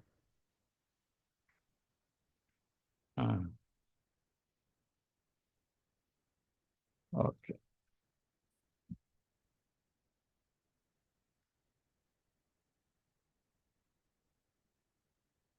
அப்புறம் அந்த கண்ணில் விளக்கெண்ணெய் விடுறதை பற்றி ஏதோ பேசியிருந்தாரு.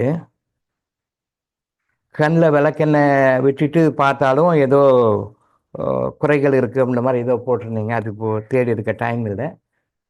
கொஞ்சம் சார் போட்டிருக்காரு. அதுக்கு ஜிஆர் சகோதரர் வந்து ஃப்ரெண்ட்லியாக அவரை கலாய்ச்சிருக்கிறாரு. அப்படிலாம் இல்லை, விளக்கெண்ணெய் போட்டால் கண் மசன்னு தெரியும் அப்படின்னு சொல்லியிருக்காரு. ஒரு நல்ல ஆரோக்கியமான கருத்துப்பாடு மாற்றம் தான் அது. அவர் போட்டிருக்காரு. அது ஃப்ரெண்ட்லியாக ஒரு உரிமையில் கலாய்ச்சிருக்கிறார். ஓகே, என்ன விஷயம் அப்படின்னா, கண்ணில் விளக்கெண்ணெய் விடுறது வந்து நல்ல விஷயம்தான். அதாவது பிரிட்டிஷ் பீப்புள் உள்ளே வந்த பிறகு எல்லாமே டோட்டலாக மாறி போச்சு. பிரிட்டிஷ் பீப்புள் வரதுக்கு முன்னாடி என்னெல்லாம் கரெக்டாக இருந்ததோ அதாவது சரியாக இருந்தது. அதுக்கு பிறகு பிரிட்டிஷ் சிஸ்டம் உள்ளே வந்த பிறகு எல்லாமே கொலாப்ஸ் ஆகிட்டு எல்லாம் மாறி போச்சு. அவங்க நம்மக்கிட்ட வந்து கற்றுக்கிறத விட நாம் அவங்ககிட்ட கற்றுக்கிறது அதிகம். அவங்க நம்மக்கிட்ட வந்து கற்றுட்டு போன விஷயங்கள் நிறைய இருக்குது. அவங்ககிட்டேருந்து நாம் கற்றுக்கின விஷயம் நல்ல விஷயம். அதில் அவங்ககிட்டேருந்து நம்ம கற்றுக்க நல்ல விஷயம்லாம் கற்றுக்கல, அவங்ககிட்ட கெட்ட விஷயம்லாம் நிறைய கற்றுக்கிட்டோம். அவங்ககிட்ட கற்றுக்கிற விஷயம் நல்ல விஷயம் இருக்குது, பெரும்பாலுமே அதை நம்ம யாரும் கற்றுக்கல. அவங்ககிட்ட இருந்து கெட்ட விஷயம் இருக்குது பார்த்தீங்களா, 100% டில் டுடே என்னைக்கு வரைக்கும் கரெக்டாக ஃபாலோ பண்ணுறோம். தப்பே இல்லாமல் தப்பை கரெக்டாக ஃபாலோ பண்ணுறோம். ஸோ அந்த விளக்கெண்ணெய் அப்படின்றது வந்து என்னென்னா, உண்மையான விளக்கெண்ணெய், நல்ல ஒரிஜினலான விளக்கெண்ணெய் கரெக்டாக நீங்கள் கண்ணில் டெய்லி போட்டுட்டு வந்தீங்கன்னா, அது வந்து முக்கியமாக ஸ்பெசிஃபிக்காக வந்து நோட் பண்ணிக்கோங்க. செவ்வாய்க்கிழமை, வியாழக்கிழமை, ஞாயிற்றுக்கிழமை. செவ்வாய்க்கிழமை, வியாழக்கிழமை, ஞாயிற்றுக்கிழமை இந்த 3 நாட்களில் விளக்கெண்ணெயை வந்து நீங்கள் கண்ணில் நைட்டை படுக்கும்போது பிஃபோர் கோயிங் டு பெட்டு ஒரு ட்ராப் போட்டிங்கன்னா போதும். ஒரு ட்ராப் போட்டுட்டு வந்தீங்கன்னா கண் சம்மந்தப்பட்ட பிரச்சனைகள் முழுவதுமாக தீரும். இதுக்கு மூலிகை எண்ணெய்களும் இருக்குது, மூலிகைகளை தயார் பண்ணுற எண்ணெய்களும் இருக்குது. அது வந்து ரெடி பண்ணி கொடுக்கணும், அதை நம்ம தயார் பண்ணணும். பட் எடுத்த உடனே டக்குன்னு கைவைத்தியம்னு சொல்லுவாங்களே, ஃபஸ்ட் எய்ட் மாதிரி அப்படி பண்ணிங்கன்னா ஒரிஜினல் கேஸ்டர் ஆயில், ஆமணக்கு எண்ணெய், விளக்கெண்ணெய்ன்னு சொல்லுவாங்க, அந்த ஒரிஜினல் கேஸ்டர் ஆயில் கலப்படம் இல்லாத, அதாவது இன்னைக்கு மார்க்கெட்டில் விற்கிறது எல்லாமே 99% கலப்படம் தான். ஒரிஜினலாக கிடச்சிது அப்படின்னு சொல்லி சொன்னால் அந்த எண்ணெயை நீங்கள் கண்ணில் ஒரு ட்ராப் போட்டுட்டு வந்தீங்க அப்படின்னு சொல்லி சொன்னால் கண் சம்மந்த பிரச்சனைகள் 90% வராது. கண்ணாடி போட வேண்டிய அவசியம் இல்லை.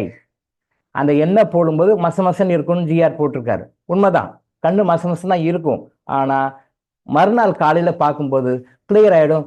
உள்ளே இருக்கிற அந்த அழுக்கு டாக்ஸ் எல்லாம் ரிமூவ் பண்ணி எடுத்துடும். தாராளமாக போடலாம்.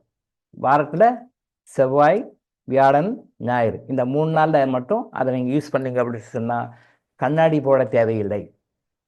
பவர் ஜாஸ்தி ஆகி போச்சு அப்படின்னு சொல்லுவாங்க இல்லையா, பவர் ஜாஸ்தியானு இல்லை, கண்ணில் பவர் போச்சுன்னு அர்த்தம். ஆனால் மெடிக்கல் டேர்மில் பவர் வந்துச்சு கண்ணாடி போடுங்க, ஸ்பெக்ஸ் போடுங்கன்னுவாங்க. கண்ணாடி போட வேண்டிய அவசியம் இல்லை, கண் சம்மந்தம் போடாத இல்லை. மேலே நிறைய விஷயங்கள் இருக்குது.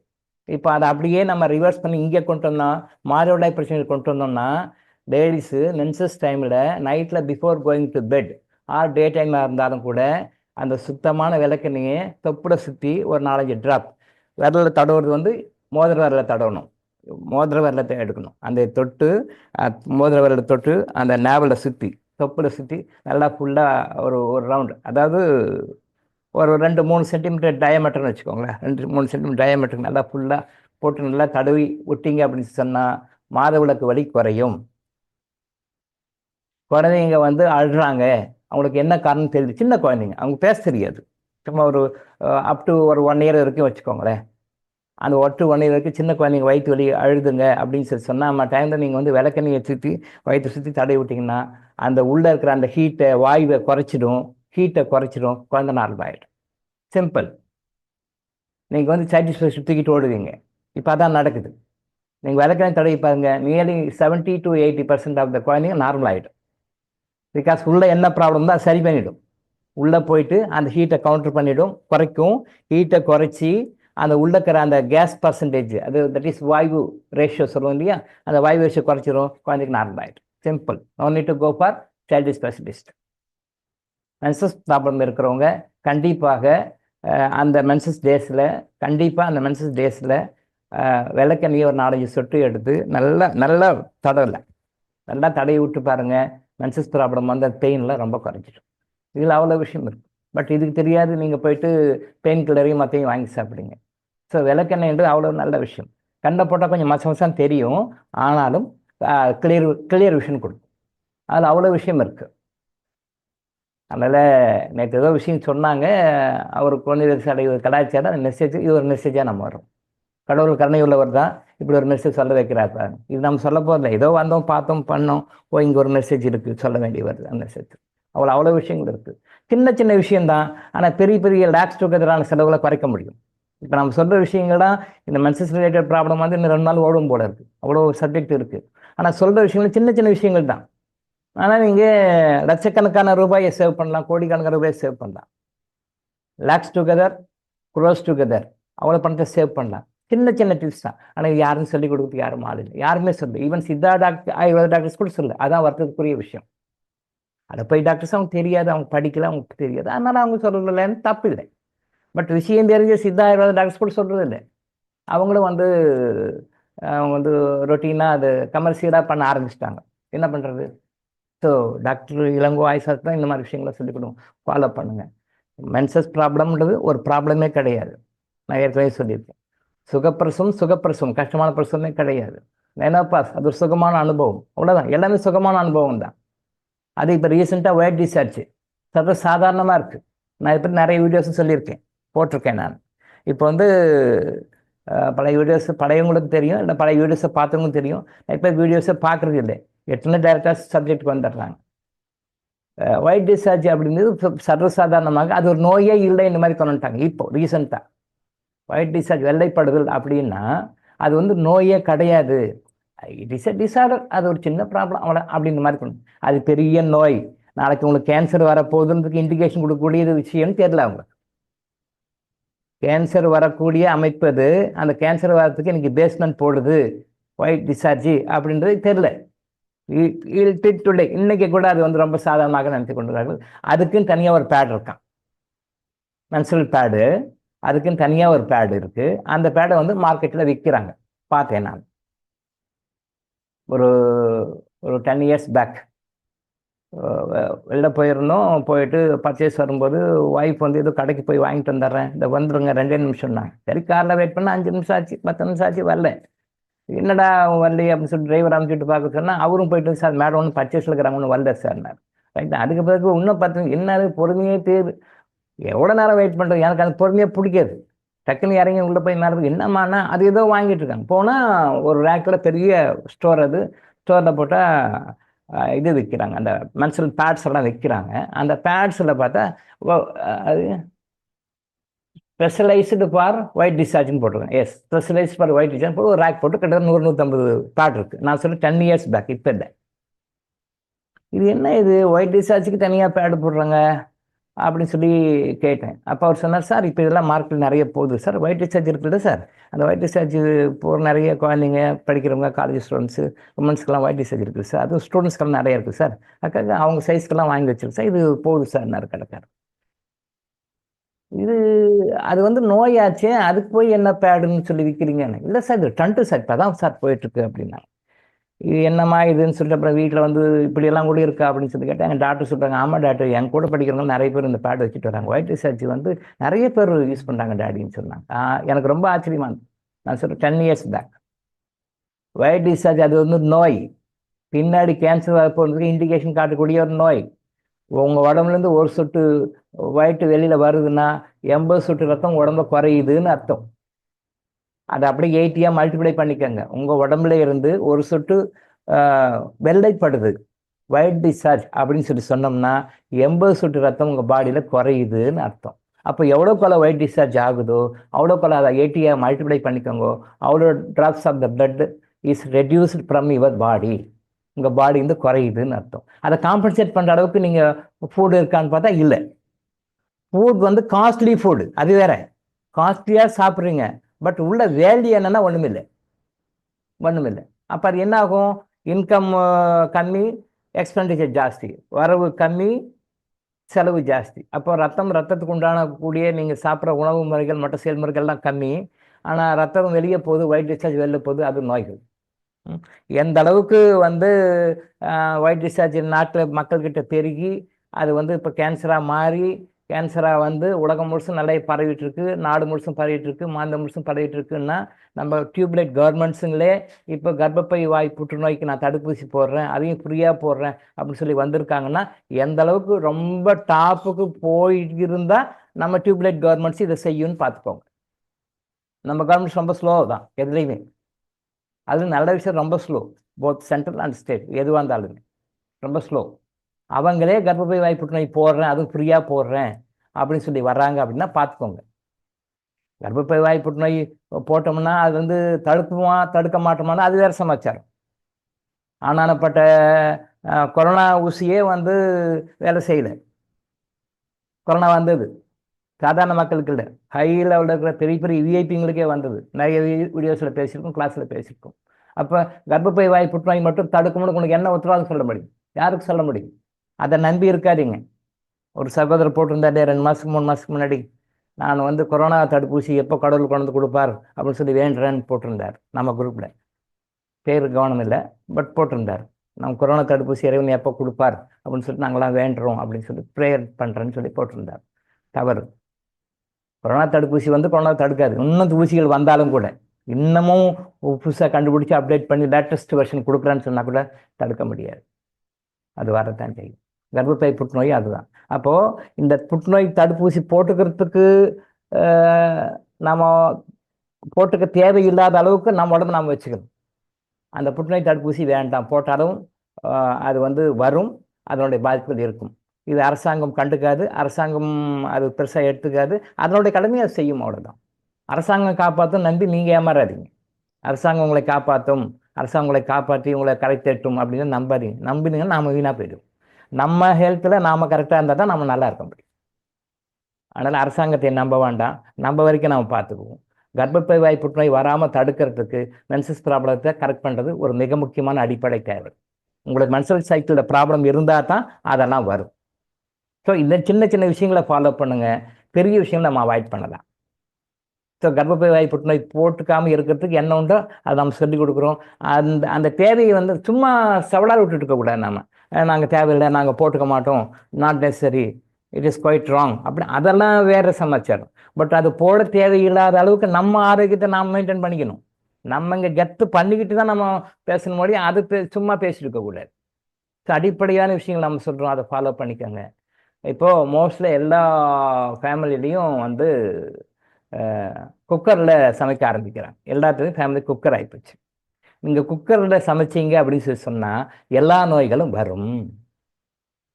என்ன டாக்டர் காலையில் வந்து உட்காந்து இம்பாசிபிளான விஷயத்தெல்லாம் சொல்கிறீங்க.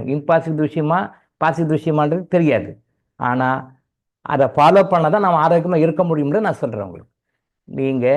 நீங்கள் குக் பண்ணி குக்கரில் சமைக்கிற எந்த சாப்பாடும் அது நஞ்சு. அதுவும் ஸ்பெசிஃபிக்காக மென்சஸ் ப்ராப்ளத்தை கண்டிப்பாக அது டெவலப் பண்ணி கொடுக்கும். எப்படி சார் டெவலப் பண்ணி கொடுக்கும்? அதாவது உணவுகளில் பாசிட்டிவ் இருக்குது, நெகட்டிவ் இருக்குது. எல்லா பொருள்களையுமே பாசிட்டிவ் இருக்குது, நெகட்டிவ் இருக்குது. இப்போ நம்ம குக் பண்ணி பண்ணுறோம். நேச்சுரலாக என்ன சிஸ்டம் குக் பண்ணணும்னா ஓப்பனில் தான் குக் பண்ணணும். எந்த உணவு சமைச்சாலும் ஓப்பனில் தான் இருக்கணும். காற்று படணும். அது சில காரணங்கள் இருக்குது. காற்று படணும். இட்லிக்கு மட்டும்தான் எக்ஸெப்ஷன். நம்ம இட்லி சொல்கிறோம் இல்லையா, அந்த இட்லிக்கு மட்டும்தான் எக்ஸெப்ஷன். அதை தவிர மற்றதுக்கு எல்லாமே அது எக்ஸெப்ஷன். ஏன் எதுக்குன்ட்டு நான் பின்னாடி ஃப்யூச்சரில் சொல்கிறேன். பட் இப்போ அதை வரைக்கும் வாங்கிக்க போகுது. இட்லிக்கு மட்டும் எக்ஸெப்ஷன். வேறு நீங்கள் எது வேக வச்சாலும் ஓப்பனில் வேக வைக்கணும். காற்றினுடைய கான்டாக்ட் இருக்கணும், வாயுனுடைய கான்டாக்ட் இருக்கணும். அந்த வாயுனுடைய கான்டாக்ட் இல்லாமல் நீ அதை க்ளோஸ்டு சர்க்யூட்டில் குக் பண்ணுறீங்க. க்ளோஸ்டு சர்க்யூட்டில் குக் பண்ணுறீங்க. குக்கரில் காற்று உள்ள உள்ள காற்றுக்கு வேலை கிடையாது. அங்கே வெளிக்காற்று அவுட்டர் ஏர்லேருந்து எந்த கனெக்ஷனும் கிடையாது. உள்ளே க்ளோஸ் பண்ணிடுவீங்க. அதே மாதிரி அவன்லையும் அப்படி தான் க்ளோஸ் பண்ணிட்டு நீங்கள் பண்ணும் பொழுது அது உள்ளே வேகும்போது அதுலேருந்து ஒரு வகையான டாக்ஸின் வெளியே வரும். அது எந்த பொருளாக தான் அது ஒரு டாக்ஸின் இருக்குது. நேச்சுரலாக கடவுள் அமைச்சிருக்காரு. எப்படி வந்து பாசிட்டிவ் நெகட்டிவ் இணைந்து தான் உலகம்னு சொல்கிறோமோ, பாசிட்டிவ் நெகட்டிவ் இருந்து தான் அணுன்னு சொல்கிறோமோ, எல்லாமே பாசிட்டிவ் நெகட்டிவ் இருக்கோ. இதுலேயே அணுலேயே சொல்கிறோம் இல்லையா, புரோட்டான் எலக்ட்ரான் நியூட்ரான் சொல்கிறோம் இல்லையா, அதே மாதிரி உணவுகள்லையும் ஒரு சில செடிமெண்ட்ஸ் இருக்குது. ஒரு எக்ஸாம்பிள் உங்களுக்கு சொன்னேன்னா, இப்போ கடுக்காய் இருக்குது. மிக உயர்ந்த அருமையான மருந்து. அது கடுக்காய் வந்து மிக மிக அருமையான மருந்து. அது ஒரு காய்கல்ப மருந்து. காய்கல்ப மருந்துன்னா என்னாகும், நோய் இருந்தாலும் சரி நோய் இல்லைனாலும் சரி அது சாப்பிடக்கூடியது. அது நோய் இருக்கிறவனுக்கு நோய் குணமாக்கும், நோய் இல்லாத நோய் வராமல் தடுக்கும். இல்லை அவன் கர்மாப்படி அவன் சஃபர் ஆகணும்னா கூட 1000 மடங்கு சஃபரிங்க 1 மடங்காக குறைச்சி கொடுக்கும். திரும்ப சொல்கிறேன், நோய் இல்லாதவங்களுக்கு நோய் வராது, நோய் இருக்கிறவங்களுக்கு நோய் சீக்கிரம் க்யூர் பண்ணி கொடுக்கும். இல்லை அவங்க சஃபர் ஆகுன்ற கர்மா அவங்க நிறைய வச்சுருந்தாங்கன்னா அந்த நோயுடைய தாக்கத்தை 100லேருந்து 1 குறைச்சி கொடுக்கும். 100 மடங்கு 1 மடங்கு குறைச்சி கொடுக்கும். கடுக்காய்க்கு அவ்வளோ வேல்யூ உண்டு. ஆனால் நல்லா புரிஞ்சுக்கோங்க, கடுக்காய் அப்படி பவுடர் பண்ணக்கூடாது. இது சித்த ஆயுர்வேத மற்றவர்களுக்கு தான் தெரியும், மற்றவங்களுக்கு தெரியாது. கடுக்காயை உள்ள இருக்கிற கொட்டையை அதை எடுத்து வெளியே வீசிட்டு அந்த தோலை தான் பவுடர் பண்ணி கொடுப்பாங்க. நீங்கள் கடுக்காயை வாங்கினீங்கனாலே, கடுக்காய் சூரன்னு சொல்லி வெளியில் வாங்கினீங்கனாலே அந்த தோலை தான் பவுடர் பண்ணி கொடுப்பாங்க. அந்த கொட்டையை வந்து எடுத்துருவாங்க. ஏன்னா கொட்டை வந்து நஞ்சு, it is a type of poison. அந்த கொட்டையை வந்து நீங்கள் வெளியில் எடுத்துட்டு அதை வந்து பவுடர் பண்ணி கொடுத்தீங்க அப்படின்னு சொன்னால் அது மருந்து, அருமையான மருந்து. அது எல்லாத்துக்கும் பொருத்துவான மருந்து. அது சர்வரோக நிவாரணி மாதிரி அது கடுக்காய். சித்தர்கள் அது வந்து அவ்வளோ பேசுவாங்க, அதை பற்றி புகழ்ந்து பேசுவாங்க. சித்தர்கள் நூலில் எடுத்தீங்கன்னா, கடுக்காய் பற்றி எடுத்தீங்கன்னா அப்படி பேசுவாங்க. அதை தாய்க்கு ஈக்குவலாக பேசுவாங்க. தாய்க்கு ஈக்குவலாக பேசுவாங்க. அம்மா எப்படி நம்மளை பார்த்துக்குவாங்களோ அம்மா மாதிரி கடுக்காய் நம்மளை பார்த்துக்கணும்னு பேசுவாங்க. சித்தர்கள் அவ்வளோ உயர்வாக கொடுப்பாங்க, தாய்க்கு ஈக்குவலாக கொடுப்பாங்க. தாய்க்கு ஈடுன்னு யாருமே கிடையாது இல்லையா. தாய்க்கு அடுத்து தந்தை தான். ஃபஸ்ட்டு தாய், அப்புறம் தான் தந்தை. இல்லை 2 ஈக்குவல் கூட வச்சுக்கலாம். பட் தாய்க்கு இணையாக கடுக்காய் பேசப்படுகிறது. அந்த கடுக்காய் தெரியாதவங்க என்ன பண்ணுறாங்க, ஓட்டா சேர்த்து பவுடர் பண்ணுறாங்க. இப்போ சில பேர் நடக்குது, தப்பு நடக்குது, தெரியல அவங்களுக்கு. கடுக்காய் சாப்பிட்டா நல்லது அப்படின்னு சொல்லிட்டு கடுக்காய் சேர்த்து பவுடர் பண்ணி கொடுக்குறாங்க. அது வயிற்றுல போய் பிரச்சனையை உருவாக்கும். அப்போ என்ன பண்ணுவாங்க, கடுக்காய் சரியில்லைப்பா, சித்தாமன் சரியில்லைப்பா அப்படின்வாங்க. செய்த முறை, செய்யப்பட்ட முறை தவறு. அதை பிரித்து கொட்டையை தனியாக வெளியே எடுத்துட்டு தோலை சாப்பிடணும். அதுதான் எஃபெக்ட். சரி, இப்போ எப்படி நஞ்சு கலந்துருக்குது? நஞ்சு இருக்குது, அதுக்கான அமிர்தமும் இருக்குது. ரெண்டும் இறைவன் அப்படி படைச்சிருக்காரு. ஏன்னு அவ போய் கேள்வி கேட்க முடியாது. ஏதோ ஒரு காரணம் இருக்கும். உள்ளே போய் பார்த்தோம்னா மெடிடேஷன் போனால் காரணம் தெரியும் நமக்கு. அதுக்காக போகிறதுக்கு நமக்கு நேரம் இல்லை, டைம் இல்லை, பொறுமையும் இல்லை. சரி, எல்லா பொருள்களையுமே அது இருக்குது. அந்த பொருள்களை பண்ணும்போது வேக வைக்கும்பொழுது என்னாகும், அந்த டாக்ஸின் உள்ளே போய் கலக்கும். அது உள்ளே போய் கலக்கிறதுனால நாம் என்ன பண்ணுவோம், அது சீக்கிரம் குயிக்காக வெந்துருச்சு, டைம் சேவ் பண்ணிட்டோம் அப்படின்னு சொல்லி சாப்பிட்றோம். அது உடம்பில் நோய்களாக நஞ்சுகளாக வெளிவரும். அது எதுவாக இருந்தாலும் சரி. ஆனால் தயவுசெய்து குக்கரை வைக்காதீர்கள், நீங்கள் ஆரோக்கியமாக இருக்கணுன்றதுக்காக. நான் எல்லாருக்கும் அட்வைஸ் பண்ணுவேன். அப்போ சொல்லுவாங்க சில பேர், சார் வைக்கிறது இல்லை சார், ஆனால் பருப்பு மட்டும் வச்சுக்கிறேன் சார், பருப்பு மட்டும் வச்சுக்கிறேன் சார், ஏன்னா பருப்பு வைக்கிறதுக்கு ரொம்ப லேட் ஆகுது சார், பருப்பு மட்டும் நான் வச்சுக்கிறேன் சார் அப்படின்வாங்க. அதுவும் தவறு தான். ஏன்னா மற்றக்கெல்லாம் ஓப்பனில் வச்சுக்கிறோம் சார், பரவாயில்ல, ரைட்டு. சில பேர், பெரும்பாலும் குக்கர் கலாச்சாரம் வெளியே வரல, அப்படியே வர்றவங்களும் மற்றக்கெல்லாம் கூட யூஸ் பண்ணிக்கிறேன் சார், மற்றெல்லாம் கூட பண்ணிக்கிறேன், பட் குக்கரில் பருப்பு மட்டும் வச்சுக்கிறேன் சார், ஏன்னா பிகாஸ் ரொம்ப லேட் ஆகுது, குயிக்காக வச்சுக்கிறேன் சார். தவறு. பருப்பை கூட வைக்கக்கூடாது. இப்போ குக்கர் வர்றதுக்கு முன்னாடி நம்ம முன்னோர்கள்லாம் வந்து பருப்பு எப்படி வேக வச்சாங்க? குக்கர் இப்போ ரீசெண்டாக ஒரு 50 வருஷம் 100 வருஷமே கூட வச்சுக்கோங்களேன், 100 இயர்ஸ் கூட வச்சுக்கோங்களேன். எனக்கு தெரிஞ்சு ஒரு 40-50 வருஷமாக தான் இருக்குது.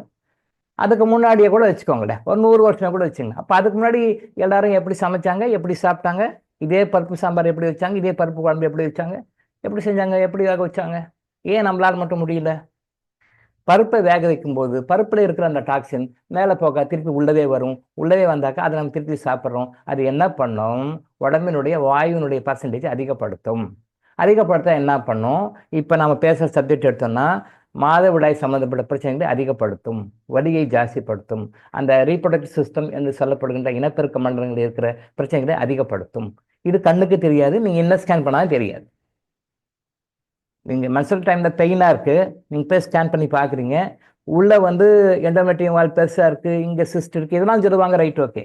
உள்ள வந்து ஒரு கண்ணுக்கு தெரியாத இன்விசிபிள் ஏர், இன்விசிபிள் வாயு உள்ள போய் அடைச்சிட்டு இருக்குன்னு எத்தனை பேர் தெரியும்? அதை ரிலீஸ் பண்ணாலே பெயின் போயிடும்.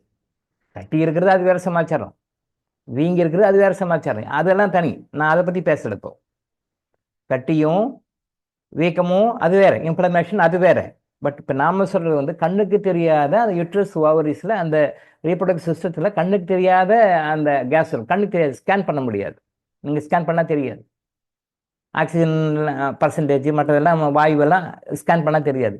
அதை ஸ்கேன் பண்ணுற இன்ஸ்ட்ருமெண்ட் இன்னைக்கு வரைக்கும் யாரும் கண்டுபிடிக்கல, இன்னைக்கு வரைக்கும் இல்லை. அப்போ அந்த வாயு போய் உள்ள அடைச்சிக்கும் போது ப்ரெஷர் கொடுக்கும். ப்ரெஷர் கொடுக்கும்போது அந்த பெயினில் துடிப்பாங்க. அது லெட்டர்ஸ் ஒரு 4-10 பேர் போட்டிருக்கான்னு சொன்னாங்க. அதில் பார்த்தா சும்மா லெஸ்ட் ஃபுல்லாக படிக்கல, அப்படியே பார்த்தேன். ரொம்ப எனக்கு ஏண்டா வாழ்றனுக்கு மாதிரி இருக்குன்னு ஒரு சகோதரி போட்டாங்க. ஏண்டா வாழ்றன் மாதிரி இருக்கும். 20 இயர்ஸ் பேக் ஒரு சகோதரி வந்தாங்க. அதாவது அவங்களுக்கு மென்சஸ் வந்துருச்சு அப்படின்னு சொன்னால் அந்த காலனுக்கே தெரியும். ஏன்னா அந்த அந்த வலி பெயின் வந்து அத்தனை காலனுக்கே சத்தம் வரும். ஓ, அந்த மாதிரி சத்தம் போடுறாங்களா, ரைட், ஓகே, அவங்களுக்கு மென்சஸ் எல்லாருக்கும் இது யாருன்னு சொல்ல வேண்டாம், அத்தனை பேருக்கும் தெரியும். அப்படி சத்தம் போடுவாங்களா அந்த 3 நாள் to 5 நாள். அவங்களால கண்ட்ரோல் பண்ண என்ன மருந்து கொடுத்தா, ஈவன் பெயின் கில்லர் கொடுத்தா கூட கண்ட்ரோல் ஆகாதான். பெயின் கில்லர் கொடுத்தா கூட கண்ட்ரோல் ஆக முடியும். அப்படி பண்ணுவாங்க. அப்போ நம்மகிட்ட வந்தாங்க, தொடர்ந்து ஒரு 3 மாதம் மருந்து கொடுத்தா நார்மல் ஆயிட்டாங்க. 100% நார்மல். 2 கோர்ஸ் தான், 40 days 2 கோர்ஸ் நார்மல் ஆயிட்டாங்க. அப்போ கேட்குறாங்களா எல்லாரும், அந்த அம்மா இருக்காங்களா, எங்கன்னா உயிரை விட்டு போயிட்டாங்களா, எங்கன்னா ட்ரான்ஸ்ஃபர் பண்ணி போயிட்டாங்களா, வெளியூர் போயிட்டாங்களா பார்த்து. இல்லை, அந்த அம்மா இருக்காங்க. ஸோ 2 மண்டலம் அந்த முறையாக மருந்து சாப்பிட்டாங்க, நம்ம சொன்ன விஷயத்தை ஃபாலோ பண்ணாங்க, நார்மல் ஆயிட்டாங்க.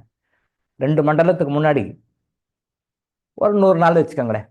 2 மண்டலம் 98 நாள் 96 நாள் 100 நாளே வச்சுக்கோங்களேன்.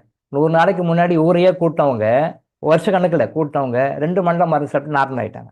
மென்சஸ் ஆகிருக்கு அப்படின்னு சொன்னாலும் தெரியும், அடுத்தவங்க தெரியாது. அந்த கண்டிஷன் எல்லாரும் வரணும்னு தான் நம்ம சொல்கிறோம். இன்னைக்கு பெரும்பாலும் நீங்கள் பார்த்தீங்கன்னா உங்கள் ஃபேமிலியில் சரி, உங்களுக்கு தெரிஞ்ச சர்க்கிளில் சரி, எல்லாரையும் பாருங்கள், 10க்கு 8 பெண்கள் மென்சஸ் சம்மந்தப்பட்ட பிரச்சனைகளுக்கு சத்தியமாக மாறி ஏதாவது வாதிட்டு இருப்பாங்க. ஒன்று ப்ரீ மென்சஸ் சிம்டம்னு இருக்கும், மென்சஸ் வரதுக்கு முன்னாடி சில பிரச்சனைகள் இருக்கும். மென்சுரல் ப்ராப்ளம் இருக்கும், அந்த டைமில் 3 to 5 days இருக்கும். போஸ்ட் மென்சுரல் சிம்டம்ஸ் சொல்லுவாங்க. அதுக்கு பிறகு அது நின்ன பிறகு முடிஞ்ச பிறகு உங்களுக்கு பிரச்சனை இருக்கும். இந்த 3 இருக்கிறவங்களும் இருக்காங்க. ஸோ இதுக்கெல்லாம் அடிப்படை காரணங்கள் வந்து பேசிக்காக வந்து நான் ஏன் மருந்துக்கு போகல, மருந்து கடைசி, சர்ஜரி எதுக்குமே வேண்டாம், எந்த உறுப்பையும் உடம்பு வெட்டி எடுக்கக்கூடாது, அது தெளிவாக இருக்கும். அது ரொம்ப ரொம்ப தெளிவாக இருக்கிறோம். மருந்து கூட கடைசி. இங்கே எங்கே தப்பு பண்ணுறோன்றதை நம்ம சொல்லி கொடுக்குறோம். நம்ம எங்கே தப்பு பண்ணுறோம், அது என்ன பிரச்சனை கிரியேட் பண்ணுது அப்படின்னு சொல்கிறோம். கை கால் வலிக்குது சார், முட்டி வலிக்குது சார், ரொமாட்டிக் ப்ராப்ளம் இருக்குது சார், குனிய முடியல சார், நிமிர முடியல சார், அத்தனை பிரச்சனையும் இருக்குது ரொமாட்டிசம் ப்ராப்ளம். இந்த குக்கரில் சமைக்கிற நிட்டிங்னாலே உங்களுக்கு பாதி வலி சரியாக போயிடும். விதவுட் மெடிசன் குக்கரை யூஸ் பண்ணாமல் சாதாரணமாக ஓப்பன் ஏரில் நீங்கள் சமைச்சு பாருங்கள். எக்ஸப்ட் இட்லி சாப்பிட்டு பாருங்கள், ஒரு 1.5 மாதம் 1 மண்டலம் சாப்பிட்டு பாருங்கள், உங்களுக்கு வித்தியாசம் தெரியுதா இல்லையா கேளுங்க, என்கிட்ட கேளுங்க, நான் பதில் சொல்கிறோம், சேலஞ்ச் பண்ணி சொல்கிறேன். அவ்வளோ விஷயம் இருக்குது. நம்ம குக் பண்ணி பருப்பு வைக்கிறேன், நான் சாம்பார் வைக்கிறேன், நான் ரைஸ் வைக்கிறேன்னு சொல்லிட்டு குக் பண்ணி ஒரு பக்கம் நீங்கள் பாடியில் இந்த பக்கம் வாயுவை ஏற்றிக்கிட்டு அப்புறம் கை வலிக்கு முட்டு வலிக்குன்னா போகாது. என்ன பண்ணும்? நீங்கள் மருந்து சாப்பிட்டீங்கன்னா எதுவே ஜெயிக்கும்? நீங்கள் சாப்பிட்ற சாப்பாடு ஜெயிக்குமா, நீங்கள் 3 வேளை சாப்பிட்ற மருந்து ஜெயிக்குமா? சாப்பாடு தான் ஜெயிக்கும், மருந்து தோத்துரும். ஸோ தயவு செஞ்சு இந்த ரொமாட்டிக் ப்ராப்ளம் இருக்கிறவங்க, மென்சுரல் சம்மந்த பிரச்சனை இருக்கிறவங்க குக்கரை அவாய்ட் பண்ணுங்க. டைம் லேட் ஆகட்டுமே, அதுக்கு மாதிரி நீங்கள் உங்கள் ஷெட்யூல் பண்ணிக்கோங்க. நீங்கள் சீக்கிரம் ஆகணும்னா சீக்கிரம் சாப்பிட்டு சீக்கிரமாக கஷ்டப்பட்டு சீக்கிரம் போய் சேர வேண்டியதுதான்.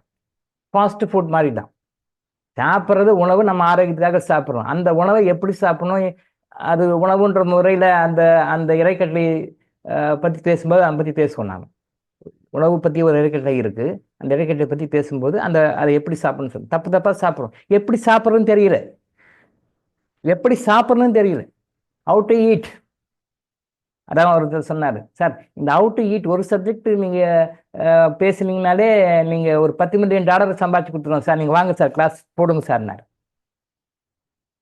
10 years பேக் ஒரு சகோதரர், US சகோதரர் சொன்னார், சார் இதை மட்டுமே பேசுங்க, நான் சொன்ன விஷயம் இதை மட்டுமே நீங்கள் பேசுங்க சார், போதும். $10 மில்லியன் நான் உங்களுக்கு சேலஞ்ச் பண்ணி கொடுக்குறேன் சார், ஒன்லி கிளாஸ் மட்டும் எடுங்க, ஒரு 1/2 hour எடுங்க, போதும். இது போதும் சார், $10 மில்லியன் உங்களுக்கு வேலை கொடுங்க, சேலஞ்ச் பண்ணி கொடுக்குறேன் சார், நீங்கள் பேசுங்க டாக்டர் இதுன்னு சொன்னார். அது நம்ம பணம் பண்ண விரும்பலை, அது மக்களுக்கு கொடுக்கணும்னு நினைக்கிறோம். நான் அது மாதிரி கிளாஸ் நான் போடலை 10 வருஷத்துக்கு முன்னாடி.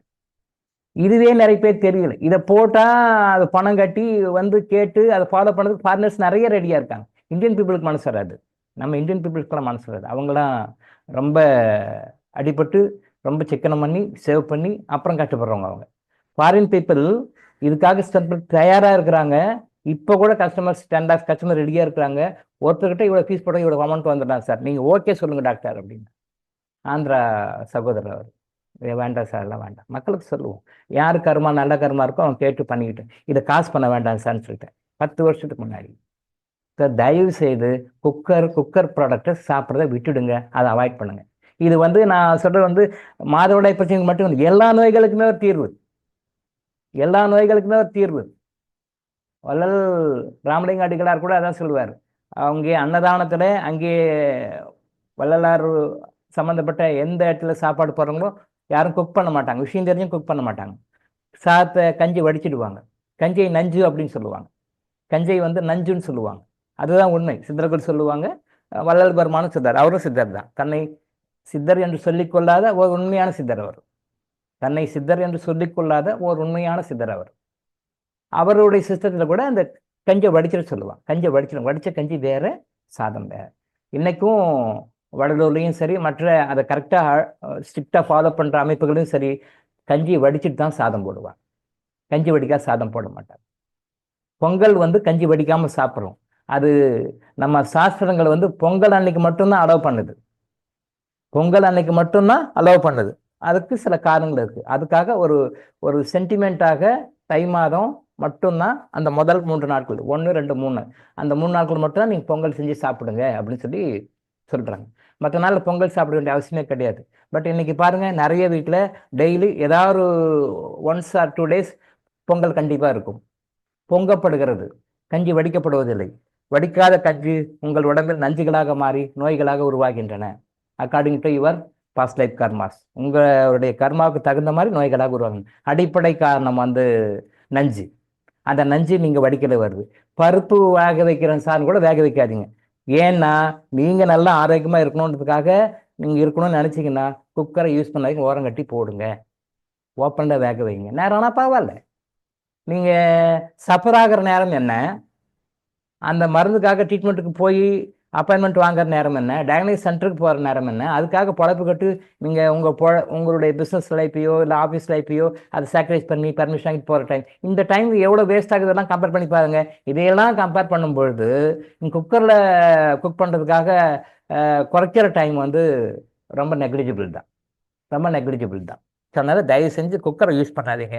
ஸ்பெசிஃபிக்காக மென்சஸ் ப்ராப்ளம் இருக்கிறவங்க அதை யூஸ் பண்ணாது. இது என்ன பண்ணும், அது இருக்கிற அந்த நச்சுன்னு சொல்லுவாங்க அதை சித்தர்கள், அந்த ஒரு வாய்வு உங்களுடைய எண்டோக்ரைன் கிளாண்ட் சிஸ்டத்தில் போயிட்டு உட்காந்துக்கும். ப்ளஸ் ரீப்ரொடக்டிவ் சிஸ்டத்தில் இனப்பெருக்க மண்டலம் சொல்ல இல்லையா, அது சம்மந்தப்பட்ட எல்லா உறுப்புகளையும் போய் உட்காரும். அது உங்களுக்கு மாதவிடாய் வரியாக வேறு வேறு பிரச்சனைகளாக உருவாக்கும். சின்ன விஷயம்தான். குக்கர் யூஸ் பண்ணுங்க, ட்ரை பண்ணுங்க, முடிஞ்ச வரைக்கும் ட்ரை பண்ணுங்களேன், நல்லது தானே. நோய் வராது, உங்களுடைய நோய்கள் குறைஞ்சபட்சம் 50% குறைஞ்சிடும்.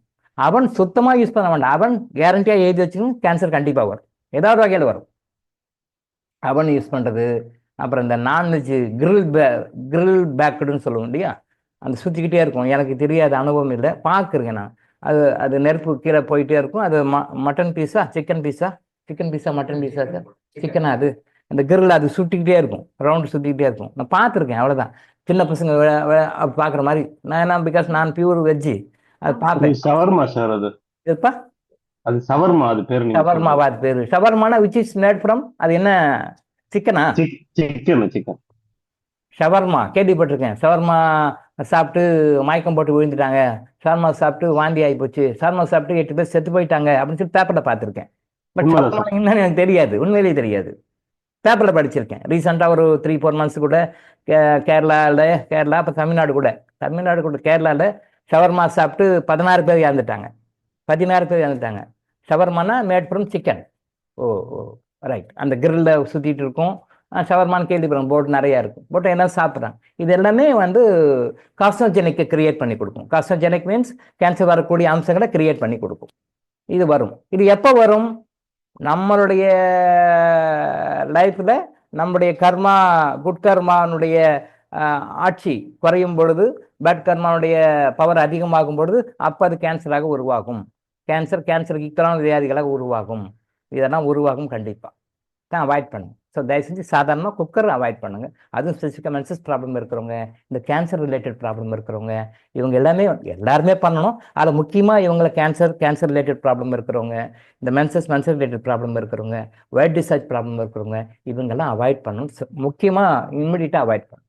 குக்கரில் இவ்வளோ விஷயம் இருக்குது. வீட்டிலே வச்சிருக்கிற ஒரு எதிரி.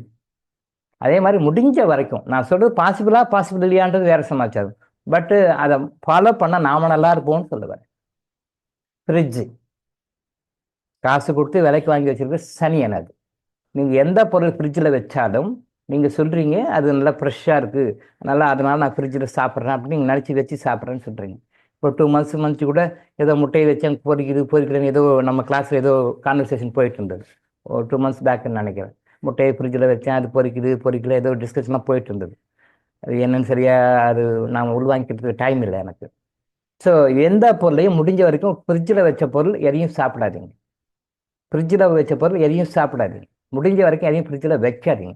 இப்போ ஒரு 100 yearsக்கு முன்னாடி ஃப்ரிட்ஜு இல்லை. எப்படி வாழ்ந்தாங்க மக்கள்? 100 yearsக்கு முன்னாடி ஃப்ரிட்ஜே இல்லை, எங்கேயுமே கிடையாது. எனக்கு தெரிஞ்சு ஏசியும் கிடையாது, ஃப்ரிட்ஜும் கிடையாது, நோய்களும் கிடையாது, நல்லா ஆரோக்கியமாக இருந்தாங்க. ஏசியும் கிடையாது, ஃப்ரிட்ஜும் கிடையாது, நல்லா ஆரோக்கியமாக இருந்தாங்க. இன்னைக்கு ஏசி இருக்கு, ஃப்ரிட்ஜ் இருக்கு, எல்லாரும் ஆசிரியர் போயிட்டு இருக்கிறாங்க. எது முன்னேற்றம்? நம்ம ரொம்ப அட்வான்ஸாக ரொம்ப சயின்டிஃபிக்காக ரொம்ப டெவலப் ஆகிட்டுன்றதுக்கு என்ன ஒரு சந்தோஷப்பட்டுக்கணும் என்ன விஷயம் இருக்குது? ஃப்ரிட்ஜ் இல்லாத காலத்தில், ஏசி இல்லாத காலத்தில் மக்கள் ஆரோக்கியமாக இருந்தார்கள். இன்னைக்கு ஃப்ரிட்ஜ் இருக்குது, ஏசி இருக்குது, எல்லாமே சஃபர் ஆகிட்டு இருக்கு. நீங்கள் சும்மா சொல்லலை. நீங்கள் ஒரு 10 லேடிஸை எடுத்துக்கோங்க, உங்களுக்கு தெரிஞ்ச சர்க்கிள் எடுத்துக்கோங்க. 8 பேருக்கு சத்தியமாக ஏதாவது ஒரு பிரச்சனை இருக்கும். இந்த இப்போ ப்ரீமேன்சுரல், ப்ரெசென்ட்ல மேன்சுரல், போஸ்ட் மேன்சுரல், இந்த ப்ராப்ளம் சத்தியமாக இருக்கும், டெஃபினட்டாக இருக்கும். சேலஞ்ச் பண்ணி சொல்லலாம். வெத்து பார்த்து கூட நான் கைட் போட்டு விடுவேன். 10 பேர் 8 பேருக்கு இருக்கும். இது இருக்குது இப்போ. அதான் சொல்கிறேனே, செர்விக்கல் கேன்சருக்கு கவர்மெண்ட்டே இன்ஜெக்ஷன் போடுற அளவுக்கு டெவலப் ஆகிட்டோம். அந்த அளவுக்கு டெவலப் ஆகிட்டோம். தப்பு பண்ணுறோம். ஏசியில் எதுவுமே முடிஞ்ச வரைக்கும் அது ஏசி பற்றி இன்னொரு நாள் பேசும். இப்போ ஃப்ரிட்ஜ் வரைக்கும் வருவோம். முடிஞ்ச வரைக்கும் ஃப்ரிட்ஜில் எந்த பொருள் வைக்காதீங்க. வச்சா அது ஃப்ரெஷ்ஷாக இருக்குமா நீங்கள் நினைக்கிறீங்க, இல்லை it is getting contaminated in astral way, in invisible way அப்படின்னு சொல்லலாம். கண்ணுக்கு தெரியாமல் அது கெடுகுது. கண்ணுக்கு தெரிஞ்சு பார்க்கும்போது நல்லா இருக்கு, மேலே பார்க்கும்போது நல்லா இருக்கு. நீங்கள் சயின்டிஃபிக்காக சொல்றீங்க இவ்வளோ இப்படி இருக்கு அப்படி இருக்கு. இல்லை, உள்ள a type of invisible toxin is produced there. அந்த டாக்ஸின் அது உள்வாங்கிக்கும். நீங்கள் நஞ்சை சாப்பிடுகிறீர்கள். அதனால ஃப்ரிட்ஜில் தயவு செஞ்சு வைக்காதீங்க, வச்ச பொருள் யூஸ் பண்ணாதீங்க. சகோதரி நீரா சங்கர் ஒரு தடவை போட்டிருந்தாங்க, ஒரு 3 months பேக்கு ஏதோ ஒரு மெசேஜில் போட்டிருந்தாங்க. நான் என்னுடைய அரிசி மாவு, தோசை மாவு ஃப்ரிட்ஜில் வச்சு 3 நாள் 4 நாள் வச்சுருந்து சாப்பிட்றேன் அப்படின்னு சொல்லிட்டு ஒரு தடவை போட்டிருந்தாங்க. ஒரு 3 months பேக். அது அப்படியே தள்ளும்போது அது கண்டப்பட்டது. இப்போ அது ஞாபகம் வருது. சகோதரி மீரா சங்கர், நான் ஃப்ரிட்ஜில் வச்சு மாவை வச்சு சாப்பிட்றேன் அப்படின்னு சொல்லிட்டு ஒரு 3 months பேக் ஏதோ ஒரு ஃபீட்பேக்கில் ஏதோ போட்டிருந்தாங்க. தவறு. அவங்க உடம்புல இருக்கிற பிரச்சனைக்கு அதுவும் ஒரு காரணம் எத்தனை பேர் தெரியும்? அவங்களுக்கே தெரியாது. அவங்க உடம்புல இருக்கிற பிரச்சனைக்கு அதுவும் ஒரு காரணம் தெரியாது. ஒரு பக்கம் மருந்து சாப்பிட்டுருவாங்க, இன்னொரு பக்கம் ஹீலிங் எடுத்துக்குவாங்க, எல்லாம் பண்ணிக்காங்க. இன்னொரு பக்கம் ஃப்ரிட்ஜில் வச்சு சாப்பிட்டுருப்பாங்க. தெரியல அவங்களுக்கு. அவங்க இத்தனைக்கும் அவங்க பிராணிக் ஹீலர்ஸு. ஃப்ரிட்ஜில் வைக்கிறதுக்கு முன்னாடி ஒரு பொருள் எப்படி இருக்குது, ஃப்ரிட்ஜில் வச்சு எடுத்த பிறகு எப்படி இருக்குன்னு சொல்லிட்டு அவங்க ஸ்கேன் பண்ணி பார்த்தாலே தெரியும். எனர்ஜி ஸ்கேன் பண்ணி பார்த்தாலே தெரியும். பிகாஸ் அவங்க பிராணிக் ஹீலர் அப்படின்னால ஸ்கேன் பண்ணி பார்த்தா தெரியும். ஒரு பொருள் ஃப்ரிட்ஜில் வைக்கிறதுக்கு முன்னாடி என்ன எனர்ஜியில் இருக்குது, ஒரு பொருள் ஃப்ரிட்ஜில் எடுத்த பிறகு எவ்வளோ எனர்ஜி இருக்குது, எவ்வளோ லெஸ்ஸாக இருக்குது, குறைஞ்சிருக்குன்னு ஸ்கேன் பண்ணி பார்த்தாலே தெரியும். அந்த சென்சிட்டிவாக நியூட்ரல் மைண்டாக வச்சு ஸ்கேன் பண்ணி பார்த்தாலே எவ்வளோ எனர்ஜி டவுன் ஆகுதுன்னு கரெக்டாக கண்டுபிடிக்கும். பார்க்க ஃப்ரெஷ்ஷாக இருக்கும், அது வேறு விஷயம். இப்போ கூட பாருங்கள், லேடிஸ் எல்லாம் ஃப்ரெஷ்ஷாக இருப்பாங்க, பார்க்க நல்லா அழகாக தான் இருப்பாங்க, பார்க்க அழகாக இருப்பாங்க, அது வேறு மேட்ரு. உட்காரச்சு லிஸ்ட்டு எழுதுங்க பாருங்க, வரிசை எழுதுவாங்க, 10 ப்ராப்ளம் எழுதுவாங்க. பார்க்க அழகாக இருந்து என்ன பிரயோஜனம்? உள்ள ஹெல்த்தியாக இருக்கணும்ல, இன்னைக்கு லேடிஸ் அப்படி தான் பார்க்க நல்லா அழகாக இருப்பாங்க, லிப்ஸ்டிக் அடிச்சுட்டு போட்டுட்டு எல்லாம் பார்க்கலாம் அம்சமாக நல்லா இருப்பாங்க. மேடம் உங்களுக்கு என்ன பிரச்சனை சொல்லுங்கன்னா 1 2 3 4 5 6 பக்கமே ஃபுல்லாகிடும். இது படிக்கு சார், கை கால் வலிக்கு சார், முட்டு வலிக்கு சார், நிற்க முடியல சார், நடக்க முடியல சார், டயர்ட் ஆகிடுச்சு சார், இதெல்லாம் நெகட்டிவ் தானே. அதே மாதிரி தான் நீங்கள் ஃப்ரிட்ஜில் வச்சு எடுத்து சமைச்சிட சாப்பிடு, பழமோ பொருளோ எதுவாக இருந்தாலும் எடுத்து சாப்பிடும், பார்க்க நல்லா இருக்கும். பட் உள்ள நம்ம லேடிஸ் மாதிரி தான், உள்ள ஒன்றும் இல்லை, வீக், உள்ள ஒன்றுமே இல்லை. இது வந்து நோய்களை நம்ம கிரியேட் பண்ணிக்கிறோம். தயவு செஞ்சு ஃப்ரிட்ஜை அவாய்ட் பண்ணுங்க, ஃப்ரிட்ஜை வச்சு சாப்பிடாதீங்க. ஸோ மென்சஸ் டைமில் வந்து இந்த கூல் ட்ரிங்க்ஸ்லாம் எப்பவுமே சாப்பிடக்கூடாது. கூல் ட்ரிங்க்ஸ் எப்பவுமே சாப்பிடக்கூடாது. பட் மென்சஸ் டைமில் கூல் ட்ரிங்க்ஸ் சாப்பிட்றாங்க நிறைய லேடிஸ். ஏன்னா சாப்பிட்டா வலி குறையுன்றதுனால மென்சஸ் டைமில் கூல் ட்ரிங்க்ஸ் வாங்கி சாப்பிட்றவங்க நிறைய பேர் இருக்காங்க. Cool drinks means Coca Cola, Pepsi, இந்த மாதிரி நிறைய பிராண்ட்லாம் இருக்குது, அதெல்லாம் வாங்கி வாங்கி குடிக்காங்க. அது வந்து எனக்கு பெயின் குறையுதுன்னு. நல்லா பாருங்கள், அவங்களுக்கு புரியலை. அதாவது அது சாப்பிட்டா அதில் இருக்கிற ஒரு கேஸ் இருக்குது, அந்த கேஸ் போய் உள்ளே போகும்போது அது கொஞ்சம் சப்சைட் பண்ணுற மாதிரி ஒரு ஃபீலிங் இருக்கும் அவங்களுக்கு. அது சாப்பிட்டா ஃபீலிங் இருக்கும். அது உன்னை போய் இன்னும் அக்ரவேஷன் பண்ணுறது நிறைய பேர் தெரியாது, நிறைய பேருக்கு தெரியாது. நான் மாதிரி பார்த்துருக்கேன். அந்த டைமில் பெப்சி, கொக்கோ கோலா நிறைய பிராண்ட் இருக்குது, அதெல்லாம் வாங்கி வச்சு ஃப்ரிட்ஜை வச்சு குடிப்பாங்க. ஏன்னா சாப்பிட்டா பெயின் கொஞ்சம் குறையும் சார், பெயின் கொஞ்சம் குறையும் சார். பெயின் குறையிற மாதிரி உங்களுக்கு தெரியும், பட் உள்ளே போய் அக்ரவேஷன் பண்ணி விட்டுடும். ஸோ கூல்ட்ரிங்க்ஸ் யாருமே எப்பயுமே சாப்பிடக்கூடாது. அதுலேயும் ஸ்பெசிஃபிக்காக மென்சஸ் ப்ராப்ளம் இருக்கவங்க கூலிங் சாப்பிடக்கூடாது. அதுலேயும் ஸ்பெசிஃபிக்காக அந்த டைமில் சாப்பிடக்கூடாது, எப்பயுமே சாப்பிடக்கூடாது. அது நம்பர் 1 எல்லாருக்குமே, நாட் ஒன்லி ஃபார் லேடிஸு. யாருமே கூல்ட்ரிங்க்ஸ் சாப்பிடக்கூடாது. அப்படியே கூல்ட்ரிங்க்ஸ் சாப்பிட்டீங்க அப்படின்னு சொன்னால் கூட அது முடிஞ்ச வரைக்கும் அவாய்ட் பண்ணுங்கள். கொஞ்சம் கூலிங்கெல்லாம் குறைஞ்ச பிறகு சாப்பிடுங்க. அதை கூலிங்காக அப்படியே நீங்கள் உள்ளே சாப்பிட்டீங்கன்னா அது உள்ளே போய் நிறைய பிரச்சனைகளை கிரியேட் பண்ண உங்களுக்கு தெரியாது, உங்களுக்கு தெரியாது. அந்த பிரச்சனை இருக்கும், அது உங்களுக்கு தெரியாது. படித்தவங்க கூட இதான் பண்ணுறாங்க, தெரியாதவங்க பண்ணுறாங்க வேறு, மெடிக்கல் நாலேஜ் இல்லாதவங்க பண்ணுறாங்க வேறு. மெடிக்கல் நாலேஜ் இருக்கிறவங்க, மெடிக்கல் ஃபீல்டு இருக்கிறவங்க கூட செய்கிறாங்க. பிகாஸ் அவங்களுக்கு அது தெரியல. அவங்க எம்டியாக இருக்கலாம், பிஹெச்டியாக இருக்கலாம், மெடிக்கல் ஃபீல்டு எக்ஸ்பர்ட்டாக இருக்கலாம், பெரிய நிபுணராக இருக்கலாம், எல்லாம் ரைட், ஓகே. பட் இந்த ஃபண்டமெண்டல் மேட்டர் அவங்களும் தெரியாமல் இருக்கிறாங்க. நீங்கள் கூல் ட்ரிங்க்ஸ்னு எது சாப்பிட்டாலும் உடம்புல உள்ளே போய் பாடியில் ஹீட்டை கிரியேட் பண்ணி விட்டுடும். என்ன சிம்பிள் ப்ராசஸ் சொல்கிற பாருங்க, அது கூலிங் உள்ளே போகும், அதை டைஜஸ்ட் பண்ணணும். அதை டைஜஸ்ட் பண்ணுறதுக்காக என்ன பண்ணும், நம்ம பாடிக்கிற எனர்ஜி எடுக்கும். அதை டைஜஸ்ட் பண்ணுறதுக்கு ஒரு எனர்ஜி வேணும் இல்லையா, டைஜஸ்ட் பண்ணுறதுக்கு எனர்ஜி எடுக்கும். அந்த எனர்ஜி எடுக்க உள்ள ஹீட்டு ரேஞ்சு குறையும் போது இது உடம்புல போய் டைஜஸ்டிவ் சிஸ்டத்தில் ப்ராப்ளம் பண்ணும், நர்வஸ் சிஸ்டத்தில் ப்ராப்ளம் பண்ணும். லேடிஸை பொறுத்தவரைக்கும் ரீப்ரொடக்டிவ் சிஸ்டத்தில் கர்ப்பப்பை, சினைப்பை, எண்டோமெட்ரியம் வால், இந்த மாதிரி இந்த டோட்டலோட ப்ளஸ் வந்து யூரினரி இன்ஃபெக்ஷன், யூடிஐ அப்படின்றது வந்து என்டையர்லி டிஃப்ரெண்ட் கிடையாது. யூடிஐ வர்றது வந்து இன்னமும் அடுத்தடுத்த ப்ராப்ளம் வரதுக்கான இண்டிகேஷன் தான் அது. யூடிஐ வந்து இப்போ நிறைய சர்வசாதாரணமாக ஆகிப்போச்சு. Urinary tract infection, simple matter, சாதாரண விஷயம். சில மருந்துகள் இருக்குது, அதை 2 நாள் 3 நாள் சாப்பிட்டா சுத்தமாக சரியாக போயிடும். ஒரு டோஸில் சாப்பிட்டா நல்லா இருக்குன்னு சொன்னோம், ஒன்றுமே இல்லை. ஒரு பவுடர், அந்த பவுடர் கீழே கலக்கி சாப்பிடணும், அவ்வளோதான். ஒரு பவுடர், ஜஸ்ட் ஒரு பிஞ்ச் ஆஃப் பவுடர், அதை எடுத்து கீழே கலக்கி சாப்பிட்டோம்னா சார் ஒரு வேலை சரியாக போச்சு, 2 வேலை சரியாக போச்சுன்னு சொல்கிறவங்களா இருக்காங்க. ஒரே வேலை 2 வேலை சார் எரிச்சலே போச்சு சார் சுத்தமாக. நான் இதுக்காக கிட்டத்தட்ட 2 வருஷம் ட்ரீட்மெண்ட் எடுக்கிறேன், சரியாகலையே. இதுக்காக 2 வருஷமாக ட்ரீட்மெண்ட் எடுக்கிறேன் சார், சரியாகலையே. சார் நீங்கள் கொடுத்த மருந்து சும்மா ஒரு டோஸ் 2 தான் எடுத்தேன், சரியாக போச்சு சார். நார்மல், நீங்கள் சரியான மருந்து இப்போ தான் எடுக்கிறீங்க, அதான் அர்த்தம். நான் வந்து 6 மாதமாக எடுக்கிறேன், 6 வருஷமாக எடுக்கிறேன், அப்பப்போ போகுது, அப்பப்போ வருது, அப்போ போகுது, அப்போ வருது, வந்துட்டுருக்கு. நாட் ப்ராப்பர் ட்ரீட்மெண்ட் வரீங்க, 2 வேலை தான் எடுக்கிறீங்க, சுத்தமாக சரியாக போகுது. யூரினரி இன்ஃபெக்ஷனே இல்லை சார், நார்மலாக இருக்குது சார். யூரின் போகிறது ஒரு ப்ராசஸே இல்லை. அப்போ யூரின் வரனால பயப்படுவாங்க. ஆனால் அந்த எரிச்சல் வந்துச்சுன்னா அது அடங்கிறதுக்கே 1/2 hour 1 hour ஆகும். யூரின் போகணுனாலே பயப்படுவாங்க அவங்க. ஐயோ அப்பா, அது போனால் அவ்வளோ எரியும், அப்படி நெருப்பு வச்ச மாதிரி எரியும். அப்படி நெருப்பு கொளிச்சு போட்டால் எப்படி இருக்கும், அந்த மாதிரி எரியும். அதை அனுபவிச்சவங்க தான் தெரியும். அது அந்த இன்ஃபெக்ஷன் எரியும். சில பேருக்கு வந்து அந்த யூரின் போய் அடுத்த 1/2 hour வரைக்கும் அது இருக்கும். இன்னும் சில பேருக்கு யூரின் போகிறதுக்கு முன்னாடியே சில பேருக்கு இருக்கும். அதுவே இதே மாதிரி தான், போஸ்ட் மென்சுரல், ப்ரீ மென்சுரல் சொல்லுவோம் இல்லையா, அதே மாதிரி அந்த யூரின் போகிறதுக்கு முன்னாடியே ஒரு 5-10 நிமிஷம் முன்னாடியே அந்த கடுப்பு இரிட்டேஷன் ஆரம்பிச்சிடும். சில பேருக்கு யூரின் போகும்போது இருக்கும், சில பேருக்கு யூரின் போன பிறகு இருக்கும், சில பேருக்கு 3 டைம்லேயே இருக்கும். ரொம்ப கொடுமை அது. அது எதை காட்டுகிறது, பின்னாளில் கேன்சர் வருவதற்கான வாய்ப்புகள் இருக்கின்றன, பின்னாளில் கிட்னி பாதிப்பதற்கான வாய்ப்புகள் இருக்கின்றன அப்படின்னு சொல்லி இறைவன் முன்கூட்டியே உங்களுக்கு இண்டிகேஷன் கொடுக்குறாரு. அதை நீங்கள் பெர்மனண்ட்டாக அது இப்பயே சரி பண்ணிட்டீங்கன்னா பின்னாடி அந்த பெரிய செலவுகள், பெரிய கஷ்டங்கள், பெரிய துன்பங்கள்லாம் இல்லை, பண்ணிக்கலாம். சிம்பிள். அது கீழே தான் சாப்பிடணும். அந்த மெல்டட் கீ உருக்கி நீங்கள் சாப்பிட்ட பிறகு அது சாப்பிட்ட பிறகு ஜஸ்ட் பிஞ்சா பவுடர் போட்டு நல்லா மிக்ஸ் பண்ணி வித் தட் கீ அது நீங்கள் சாப்பிட்டீங்கன்னா 1 டோஸ் 2 டோஸ், அதிகபட்சம் 3 டோஸ் சுத்தமாக சரியாயிடும். அப்போ உள்ள புண்ணு இன்ஃபெக்ஷன் ரொம்ப ஆகிட்டுச்சுன்னா தொடர்ந்து ஒரு 4 நாள் சாப்பிடலாம். பட் நான் வந்து 1 மணி நேரம் சாப்பிடுச்சிடும், ஒரு 1 மணி நேரம் சாப்பிடுங்க, பர்மனெண்ட்டாக சரியாயிடும். சிம்பிள் திங், அவ்வளோ. உணவே மருந்தே உணவு கான்செப்ட் அது. இதுக்காக டேப்லெட்டு, ட்ரீட்மெண்ட்டு, சிரப்பு எல்லாம் சாப்பிட்டா சார் ஒர்க் அவுட் ஆகும் இது. ஸோ தயவு செஞ்சு குக்கரை வந்து அவாய்ட் பண்ணுங்க. குக்கரை வந்து எந்த காரணத்தை கொண்டும் யூஸ் பண்ணாதீங்க. முடிஞ்ச வரைக்கும் அவாய்ட் பண்ணுங்க, முடிஞ்ச வரைக்கும் ட்ரை பண்ணுங்க. அது மாதிரி அவன்லாம் யூஸ் பண்ணாதீங்க.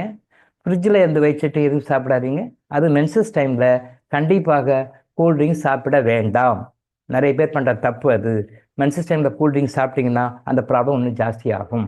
பிகாஸ் ஏரியேட்டட் சொல்லுவாங்க, அதை வந்து ஏரியேட்டட் ட்ரிங்க்ஸ்னு சொல்லுவாங்க. அதை வந்து உள்ள கேஸை ஃபில் பண்ணி கொடுக்குறாரு. நீங்கள் ஓப்பன் பண்ணி பார்த்தீங்க அப்போ குப்புன்னு நுர வரும் பார்த்தீங்களா?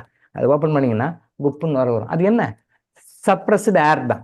சப்ரஸ்டு ஏர், அமைக்க வைக்கப்பட்ட ஏர் தான். அந்த ஏர் வந்து நீங்கள் வெளில வந்து மேலே இருக்கிறது ஏர் உள்ள அது உள்ள இன்விசிபிளாக உள்ளே இருக்குது இல்லையா? அந்த ஏர் உள்ளேயும் இருக்குது. நீங்கள் அதை சாப்பிடும்போது ஏற்கனவே அந்த ஏருடைய பர்சன்டேஜ் வந்து ரொம்ப ஜாஸ்தியாக இருக்கிறனால தான் உங்களுக்கு இந்த பெயின் இருக்குது. அந்த மென்ஸ்ட்ரல் டைமில் பெயின் இருக்குது. அந்த பெயின் வந்து இப்போ நீங்கள் இன்னும் சாப்பிட்டீங்க இன்னும் ஜாஸ்தி தான் ஆகும். ஸ்கூல் போகிற பிள்ளைங்க வந்து ஸ்கூலுக்கு லீவ் போட ஆரம்பிச்சிடுறாங்க. இப்போ ரீசெண்டாக எனக்கு தெரிஞ்சு ஒரு 10 வருஷமாக காலேஜ் போகிறவங்க வந்து அந்த டேஸில் லீவ் போட்டுடுறாங்க. மென்ஸ்ட்ரல் டேஸில் ரொம்ப பெயினாக இருக்குது, அன்ஈஸியாக இருக்குது, காலேஜுக்கு லீவு. ஸ்கூல் போகிற பிள்ளைங்க ஸ்கூலுக்கு லீவு. இது எதுக்குனால? அப்போ இவங்களுக்கு லீவுனால தெரிஞ்சுக்குவாங்க, கிளாஸில் அவங்க கொலீக்ஸ் கூட தெரிஞ்சுக்குவாங்க, அவங்க டீச்சிங் ஃபீல்டில் இருக்கிறவங்க தெரிஞ்சுக்குவாங்க. ஓ, அந்த குழந்தைக்கு மென்சஸ் போடுறது அதனால தான் வரல, அப்போனா சரி ஓகேன்ற அளவுக்கு ஆகிப்போச்சு. இப்போ இது பின்னாடி தான் பெரிய பெரிய பிரச்சனை சொல்கிறோம் இல்லையா? குழந்தையின்மை, ஆட்டிசம் சைல்டு, அப்புறம் வந்து பிறக்கிற குழந்தை நோயோட பிறக்குது, இதெல்லாம் நிறைய நடக்குது. இதுக்கெல்லாமே அடிப்படை காரணம் இதுன்னு எத்தனை பேர் தெரியும்? யாருக்குமே தெரியாது. எந்த டாக்டரும் சொல்ல மாட்டாங்க, அவங்களுக்கு தெரியாது. அவங்களுக்கு தெரியல, அதனால சொல்லலை. அவனை நம்ம குறை சொல்லக்கூடாது, அவங்களுக்கு தெரியல. ஆட்டிசம் குழந்தை டெலிவரி டைமில் சிக்கலாகிறது, காம்ப்ளிகேஷன் ஆகிறது, சிசேரியன் தான் பண்ணுன்ற கட்டாயத்தை கொண்டு வந்து விடுறது, இந்த மாதிரி நிறைய பிரச்சனை. அதாவது குழந்தைக்கே இன்ஃபெக்ஷன் ஆகிடும். அந்த டெலிவரி டைமில் அம்மாவுக்கும் இன்ஃபெக்ஷன் ஆகிடும். அம்மாவுக்கு சுகர் வர்றது ரொம்ப சர்வசாதாரணம் இருக்குது. குழந்தை டெலிவரி டைமில் வந்து அம்மாவுக்கு சுகர் இருக்குது, அப்புறம் அது சரியாயிடுன்றாங்க. அப்போ கூட வரக்கூடாது சுகர். இந்த மாதிரி பிரச்சனைகளுக்கு எல்லாமே அடிப்படை காரணம் மென்சஸ் ப்ராப்ளத்தை சரி பண்ணணும்னு அர்த்தம். மென்சஸ் ப்ராப்ளம் சரி பண்ணணும்னு அர்த்தம். அதே மாதிரி இன்னொரு விஷயம், என்ன சார் காலங்காத்தால் இப்படி உள்ள உட்காந்து அசிங்கமாலாம் பேசாதீங்க அப்படின்னு சொல்லாதீங்க. மலம் கடிக்கிறதுன்றது ரொம்ப இம்பார்ட்டண்டான விஷயம். வாழ்க்கையில் மலம் கடிக்கிறதுன்றது ஒரு கேவலமான விஷயமோ அசிங்கமான விஷயமோ, என்ன டாக்டர் காலங்காத்தா உட்காந்து அசிங்கமாக இதெல்லாம் பேசிக்கிறீங்கன்ற விஷயமோ கிடையாது. முக்கியமான விஷயம் அது. மலம் கடிக்கிறது வந்து நம்ம உள்ள இன்புட் கொடுத்தோம்னா வெளியில் அவுட்புட் வரணும், அது கரெக்டாக வரணும். அந்த வரணும் அப்படின்னும் போது குறைந்தபட்சம் ஒரு நாளைக்கு ஒரு தடவையாவது மலம் கழிச்சிடும். ஒரு நாளைக்கு ஒரு தடவையாவது போயிடும். நார்மலாக போயிடும். நீங்கள் ட்ரைபெல்லாம் பண்ணக்கூடாது. இந்த மாத்திரை சாப்பிட்றது, அந்த மாத்திரை சாப்பிட்றது, அதை போகிறதுக்காக லாக்ஸேட்டிவ் டேப்லெட்ஸ் எடுக்கிறது, இதெல்லாம் நேச்சுரலாக போகணும். அது நாமளாக போய் தர நேச்சுரலாக வரணும். குறைந்தபட்சம் ஒரு நாளைக்கு ஒரு தடவை. சித்தருக்கு 2 டைம் போகலான்னு பர்மிஷன் கொடுக்குறாங்க, 2 டைம் போகலாம், அவ்வளோதான். இப்போ ஒரு நாளைக்கு ஒரு தடவை கூட போகலை அப்படின்னா உங்களுக்கு உடம்புல ஏதோ பெரிய ப்ராப்ளம் இருக்குன்னு, பெரிய ப்ராப்ளம் இருக்குது, சின்ன ப்ராப்ளம் பெரிய ப்ராப்ளம் இருக்குன்னு அர்த்தம். ஒரு நாளைக்கு 2 தடவைக்கு நீங்கள் மேலே போனீங்கனாலும் உடம்புல பிரச்சனை இருக்குன்னு அர்த்தம். நல்லா புரிஞ்சுக்கோங்க. இதெல்லாம் நிறைய விஷயங்கள், சின்ன சின்ன விஷயங்கள் யாரும் புரிஞ்சுக்கல. நீங்கள் மலம் கழித்தல், பாசிங் டூல்ஸ், மோஷன் போகிறீங்க அப்படின்னா குறைந்தபட்சம் ஒரு நாளைக்கு ஒரு தடவை போயிடணும். அப்படி போகலை அப்படின்னு சொல்லி சொன்னால் உடம்புல ஏதோ மேஜர் ப்ராப்ளம் இருக்குதுன்னு அர்த்தம். இது நீங்கள் ஸ்கேன் பண்ணணும்னு அவசியம் இல்லை, நாமளே தெரிஞ்சுக்கலாம். டாக்டர்கிட்ட போகணும்னு அவசியம் இல்லை, டயக்னோஸ் சென்டர் போக தேவை. அதே மாதிரி ஒரு தடவைக்கு ஒரு நாளைக்கு 2 முறைக்கு 2 தடவை allowed, okay. Not more than 2. 2 தடவைக்கு மேலே நீங்கள் மோஷன் போகிறீங்க அப்படின்னாலும் உள்ள உடம்புல ஏதோ பிரச்சனை இருக்குதுன்னு அர்த்தம். That should B rectified. 2 தடவைக்கு மேலே போனாலும் பிரச்சனை, தட் ஷுட் பி ரெக்டிஃபைட். ஒரு தடவை கூட போனாலும் ரெக்டிஃபைட் பண்ணணும். அதை 2 நாளைக்கு ஒரு தடவை போடணும் சார், 3 நாளைக்கு ஒரு தடவை போடணும் இருக்காங்க. இன்னைக்கு கூட இருக்காங்க. 3-4 பேர், ஒரு 3-4 பேர் சொல்லியிருக்காங்க, எங்கிட்டயே சொல்லியிருக்காங்க. சார் என் பொண்ணு வந்து 4 நாளைக்கு ஒரு தடவை 5 நாளைக்கு ஒரு தடவை மோஷன் போகிறா சார். ஏம்மா தப்பாச்சே பண்ணணும் சார். அந்த 4 நாளைக்கு ஒரு தடவை போகிறதா சந்தோஷப்படுறாங்களா அந்த அம்மா எப்படி சொல்கிறாங்க, அதை ஃபீல் பண்ணி சொல்கிறாங்க. அந்த பொண்ணு காலேஜ் படிக்குது, 4 நாளைக்கு ஒரு தடவை 5 நாளைக்கு ஒரு தடவை போகும் போகிறது சார். முன்னெல்லாம் ஆரம்பத்தில் வாரத்துக்கு ஒரு தடவை போகும் சார், வாரத்துக்கு ஒரு தடவை தான் டாய்லெட்டே போகும். அதுக்கு பிறகு இப்போ ஒரு 4 நாளைக்கு ஒரு தடவை போகுது சார். ஹாப்பி, அந்த அம்மாவுக்கு ஹாப்பி. வாரத்துக்கு ஒரு தடவை போன பொண்ணு இப்போ 4 நாளைக்கு ஒரு தடவை 5 நாளைக்கு ஒரு தடவை போகுது, அப்படி சந்தோஷப்படுறாங்க. நான் சொன்னேன், அம்மா இது தப்பு, இது தப்பு. அப்போ சாப்பிடாம இருக்க? இல்லை சார், 3 வேளை சாப்பிடுது. சாப்பாடு ஏதாவது கட் ஆகுதாமா, சாப்பாடு ஏதாவது வேணான்னு சொல்லுதா? இல்லை சார், அது கரெக்டாக 3 வேளை சாப்பிடுது, 3 வேளை கரெக்டாக சாப்பிடுது. குட்டா எக்ஸ்ட்ராவும் சாப்பிடுது, நாட் மோர் தேன் 3 வானான்னு சொல்கிறோம். ஆனால் 3 வேளையும் சாப்பிடுது, எக்ஸ்ட்ரா 2 வேளை சாப்பிடணும்னு சாப்பிடுது சார், குட்டா சாப்பிடுது, okay, no problem. But motion வெளியே அவுட்புட் போதா போல. இது என்ன பண்ணும்? டாக்ஸினாக மாறும். 24 hours மேலே உள்ள மோஷன் நின்றுச்சுன்னா it becomes a type of டாக்ஸினாக மாறும், ஒரு வகையான கெட்ட வாயுவாக மாறி அப்படி ரிவர்ஸ் வந்து உடம்பு வேறு பிரச்சனைகளை கிரியேட் பண்ணும். அதிகபட்சம் 24 hours தான் டைம், அதிகபட்சம் 24 hours தான் டைம். அதுக்கு மேலே அது உள்ள நின்றுச்சுன்னா அது நெகட்டிவாக மாறும். அது வந்து ஒரு வகையான கண்ணுக்கு தெரியாத ஒரு கேஸ் உருவாகி அது அப்படியே பிரெயின் வரைக்கும் வெவ்வேறு நர்வஸ் சிஸ்டத்தில் போய் வெவ்வேறு ஃபார்மில் மாறி வேறு நோய்களை உருவாக்கும். அது அவங்களுக்கு தெரியாது. அப்போ அவங்க பொண்ணுக்கு இந்த மாதிரி ப்ராப்ளம்லாம் இருக்குமேம்மா அப்படின்னு நான் ஒரு லிஸ்ட் கொடுத்து, ஆமாம் சார் இது இருக்குண்ணா, ஆமாம் சார் ஒரு 8 ப்ராப்ளம் மென்ஷன் பண்ணு, இதெல்லாம் இருக்குமேம்மா உங்கள் பொண்ணுக்குன்னு. ஆமாம் சார் இருக்குது சார். எப்போ இருக்கு? அது பிறந்திருந்தே இருக்குது. இந்த கான்ஸ்டிபேஷன் அதுவும் பிறந்திருந்தே இருக்குது. பிறந்திருந்தே நீ காலேஜ் வரைக்கும் வந்துடுச்சு, அது காலேஜ் படிக்குது இப்போ. ஸோ அந்த பிரச்சனை இருக்குது. பிறந்ததே நான் சொல்லி கொடுத்தது இதுவும் பிறந்ததே இருக்குது. ஸோ இப்போ வந்து how to leave with this problem, how to leave with disease அப்படி மாறிட்டாங்க அந்த அம்மா. இது தப்பு. இது பின்னால் பெரிய பெரிய நோய்களை உருவாக்கும் தெரியல அவங்க. இது இன்னும் ரொம்ப காம்ப்ளிகேஷன் போய் விடுன்னு தெரியல. சில சிம்டம்ஸ் தெரியும் எனக்கு, அது நமக்கு சொல்ல சங்கடமாக, அது சொன்னால் மனசு வருத்தப்படும், மனசு வேதனைப்படும். அதை நம்ம சொல்லி வருத்தப்படுத்த வேண்டாம் அப்படின்னு சொல்லி நான் விட்டுட்டேன். சில விஷயங்கள் சொல்லலை நான், அது சொன்னால் அது மனசு கஷ்டப்படும், புரியாது, அனுபவிச்சு அவங்க தெரிஞ்சுக்கிட்டோம் அப்படின்னு சொல்லி விட்டுட்டேன், சொல்ல. அந்த சஃபரிங் இன்னும் அந்த குழந்தை டில் டுடே இன்னைக்கு கூட அந்த குழந்தை கஷ்டப்படுத்தார் because of the parents ignorance. என்ன பண்ண முடியும்? ஸோ மைண்டில் வச்சுக்கோங்க, constipation is the mother of all டிசீஸ்ன்னு சொல்லுவாங்க. Constipation is the mother of all diseases அப்படி சொல்லுவாங்க. மலச்சிக்கல் அனைத்து நோய்களுக்குமான ஒரு காரணம், அனைத்து நோய்களுக்குமான ஒரு மூல காரணம் அது. ஸோ இதை நீங்கள் கரெக்டாக மென்ஷன் பண்ணிக்கோங்க. குழந்தைகள் சார் லைனில் இருந்தால் இதை நோட் பண்ணிக்கோங்க. இதை வந்து நம்ம மந்த்லி ஷெட்யூலில் போடுறீங்க இல்லையா, அந்த மந்த்லிலையும் இதை ஆட் பண்ணிக்கோங்க. இது அசிங்கமான விஷயம் தான் கிடையாது, ஆரோக்கியத்துக்கு முக்கியமான விஷயம். இது அசிங்கமான விஷயம், பேச கூசுகின்ற விஷயம், பேச தயங்கின்ற விஷயம் எல்லாம் கிடையாது. அந்த மந்த்லி ஒரு மாதம் போடுவோம் இல்லையா, அதை இதை ஆட் பண்ணிக்கோங்க. குழந்தைகள் சார் அதை ஆட் பண்ணிக்கோங்க. அதே மாதிரி போட்டிங்க இல்லையா, அந்த மாதவிடாய் சம்மந்தப்பட்ட பிரச்சனை போட்டிங்க, அதுலையும் இதை ஆட் பண்ணிக்கோங்க. சரியா? இந்த மாதவிடாய் சம்மந்தப்பட்ட பிரச்சனைகளையும் இதை ஆட் பண்ணிக்கோங்க. அந்த பிடிஎஃப் ஃபைலில் இதையும் ஆட் பண்ணிக்கோங்க. அந்த மாதத்துக்கான இது போடுறோம் இல்லையா, அதுலையும் இதை ஆட் பண்ணிக்கோங்க. கம்பல்சரியாக எத்தனை டைம் போகிறாங்க நோட் பண்ணிக்க சொல்லுங்கள். ஒன்றும் தவறு கிடையாது, அது சரி பண்ணிக்கணும். That should be rectify. ஒரு நாளைக்கு ஒரு தடவை கண்டிப்பாக போகிறாங்களா? எஸ். போகலை சார், 2 நாள் கழிச்சு போகிறேன், இல்லை 2 நாளுக்கு 3 நாளுக்கு ஒருத்தர் தான் போகிறேன் அப்படின்னு சொல்லி சொன்னால் உள்ள சம்திங் ராங். அது சரி பண்ணிக்கணும். லேப்க்கு போகணும், டெஸ்ட் பண்ணணும்னு அவசியம் கிடையாது. அதே மாதிரி 2 டைம் மிச்சம் போகிறாங்க சார், வந்து 2 டைம் போகிறோம் சார், 3 டைம் சார் நின்று போகிறாங்கன்னா உள்ள ப்ராப்ளம் இருக்குதுன்னு அர்த்தம். That should be rectify, not more than 2 போகக்கூடாது. ஸோ இதெல்லாம் சரி பண்ணிக்கணும். எஸ், மலச்சிக்கல் பலச்சிக்கல், உண்மையிலே பலச்சிக்கல் தான். ஸோ டாக்டர்ஸ் பாருங்க, நீங்கள் யாரும் கான்ஸ்டிபேஷனுக்காக யாரும் கேட்க மாட்டாங்க. நீங்கள் போனீங்கன்னா ப்ரிஸ்கிரிப்ஷன் எழுத ஆரம்பிச்சிடுவாங்க.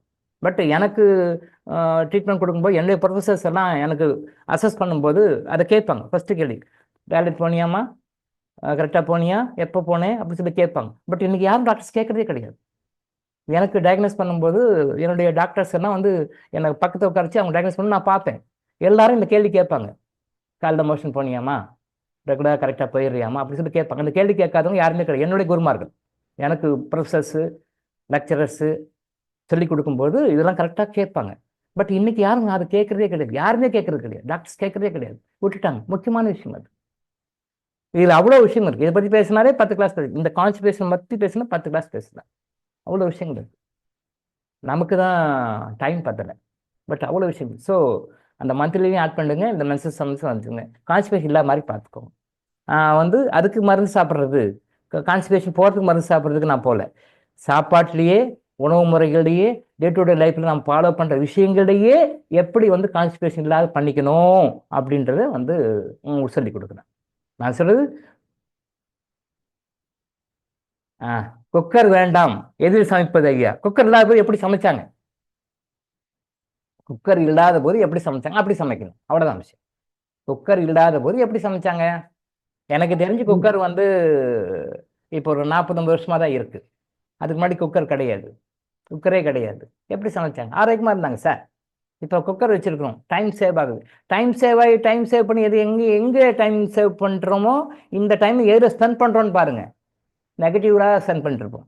டிவி சீரியல் பார்த்துட்ருப்போம், வீணாக போன சினிமா பார்ப்போம், வீணாக போன அரசியலை பற்றி பேசுவோம், அப்புறம் வீணாக போன வம்பு வாழ்க்கைகள் பேசிகிட்டு இருப்போம்.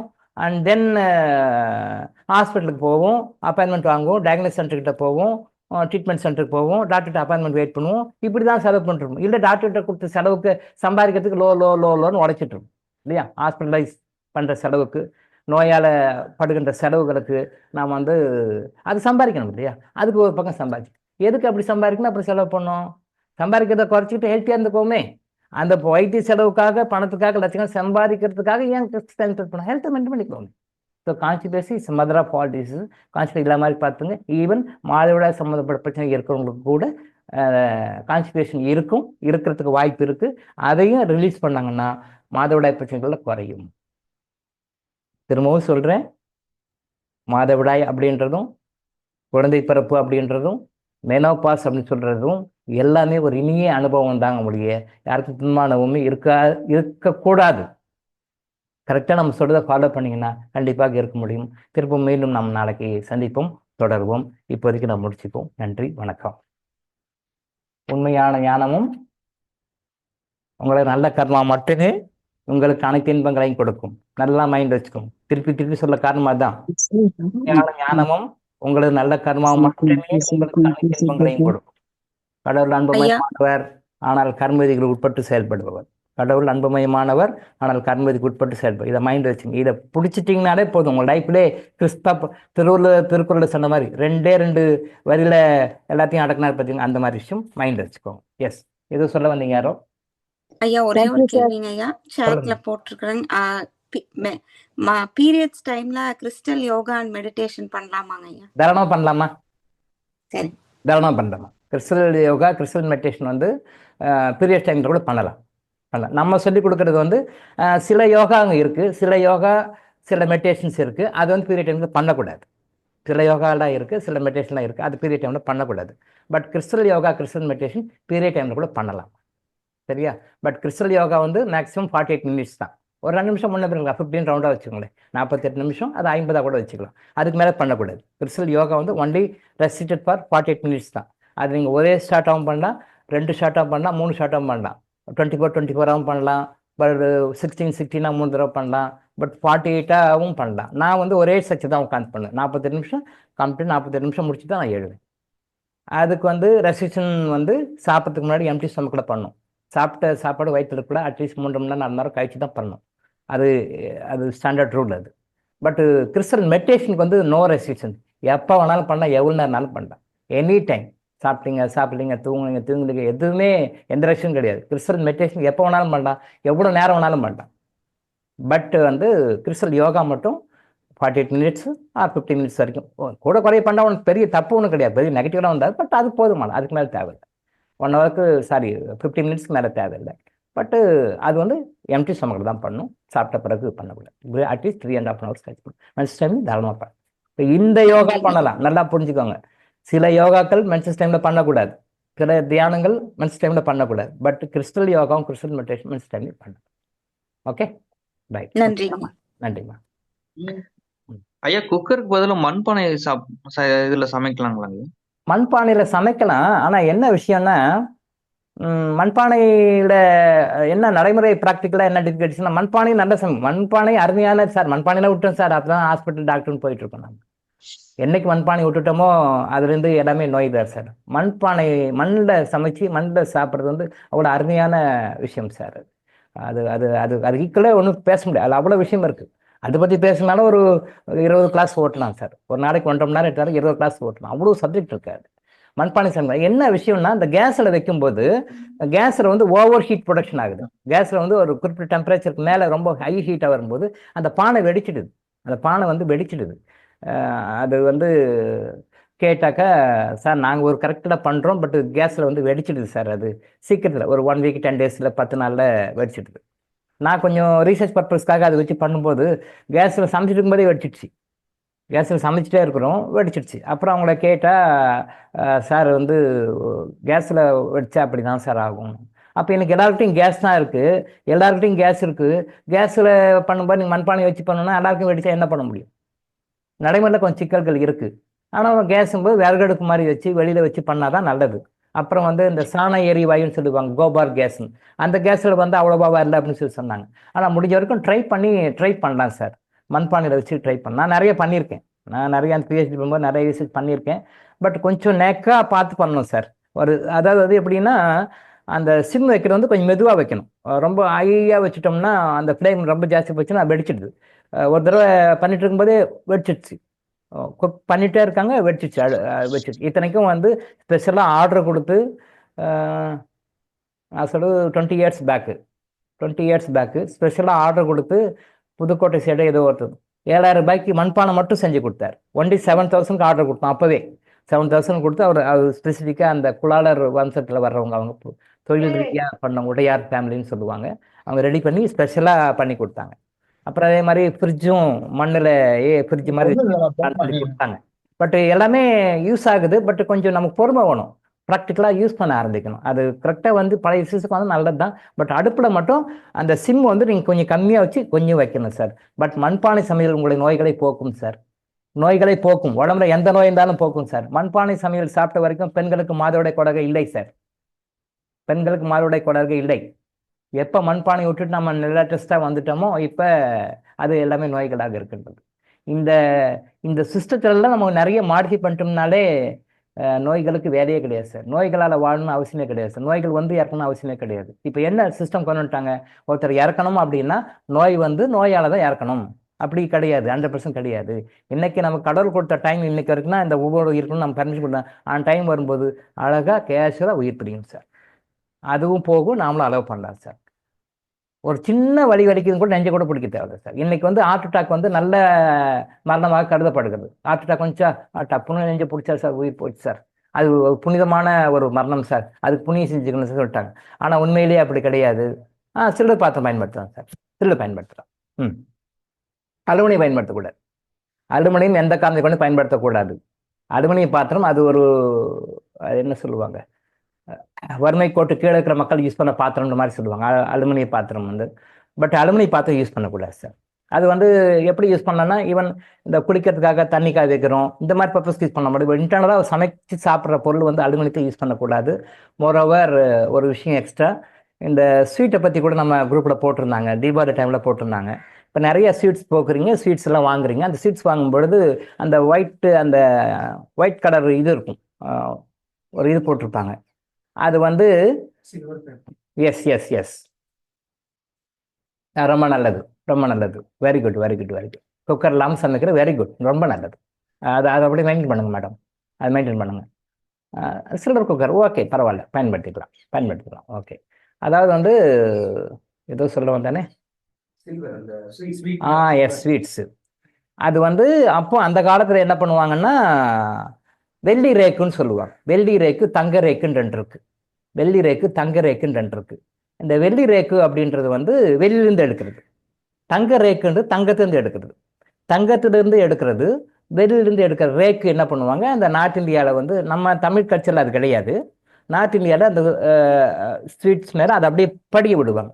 That is originally derived from that metal. ஒரிஜினலாகவே அதுலேருந்து எடுப்பாங்க, ஒரிஜினலாகவே வெளியிலேருந்து எடுக்கிறது. அது வெள்ளி தான், அது வெள்ளி ரேக்குன்னு சொல்லுவாங்க. ஒரிஜினலாகவே தங்கத்திலேருந்து எடுக்கிறது தான் தங்க ரேக்குன்னு சொல்லுவாங்க. அதை வந்து அந்த ஸ்வீட் மேலே போடுவாங்க. அதை வாங்கி சாப்பிடும்போது தங்க சத்து வரும், வெள்ளி சத்து வரும். இப்போ தீபாவளி டைமில் நம்ம குரூப்பில் தான் போட்டிருந்தாங்க, அது ஃபுல்லாக படிக்க டைமில் குரூப்பில் தான் போட்டிருந்தாங்க. எத்தனையோ லட்சம் மதிப்புள்ள, தட் இஸ் கிலோன்னு எடுத்திங்கன்னா அது வந்து ஒரு கிலோ வந்து லட்சக்கணக்கான ரூபாய் அந்த ஸ்வீட்டு ராஜஸ்தானில் ரெடி பண்ணி விற்கிறாங்க அப்படின்னு சொல்லிட்டு நம்ம குரூப்பில் தான் போட்டிருந்தாங்க மெசேஜ். அது படித்து எக்ஸ்பிளைன் பண்ணலான்னு நினச்சேன், ஆனால் டைம் இல்லை. அப்போ அது உண்மைதான், அது உண்மைதான். பட் அவ்வளோ காஸ்ட்லியாக அப்படி கோல்டு போட்டு பண்ணணுன்றது இல்லை. சித்தர்கள் அது தெளிவான சித்தர்கள் தான் அதை சித்தர்கள் எப்படின்னா லோ காஸ்ட்டாக இருக்கணும், பெனிஃபிட் அதிகமாக இருக்கணும்.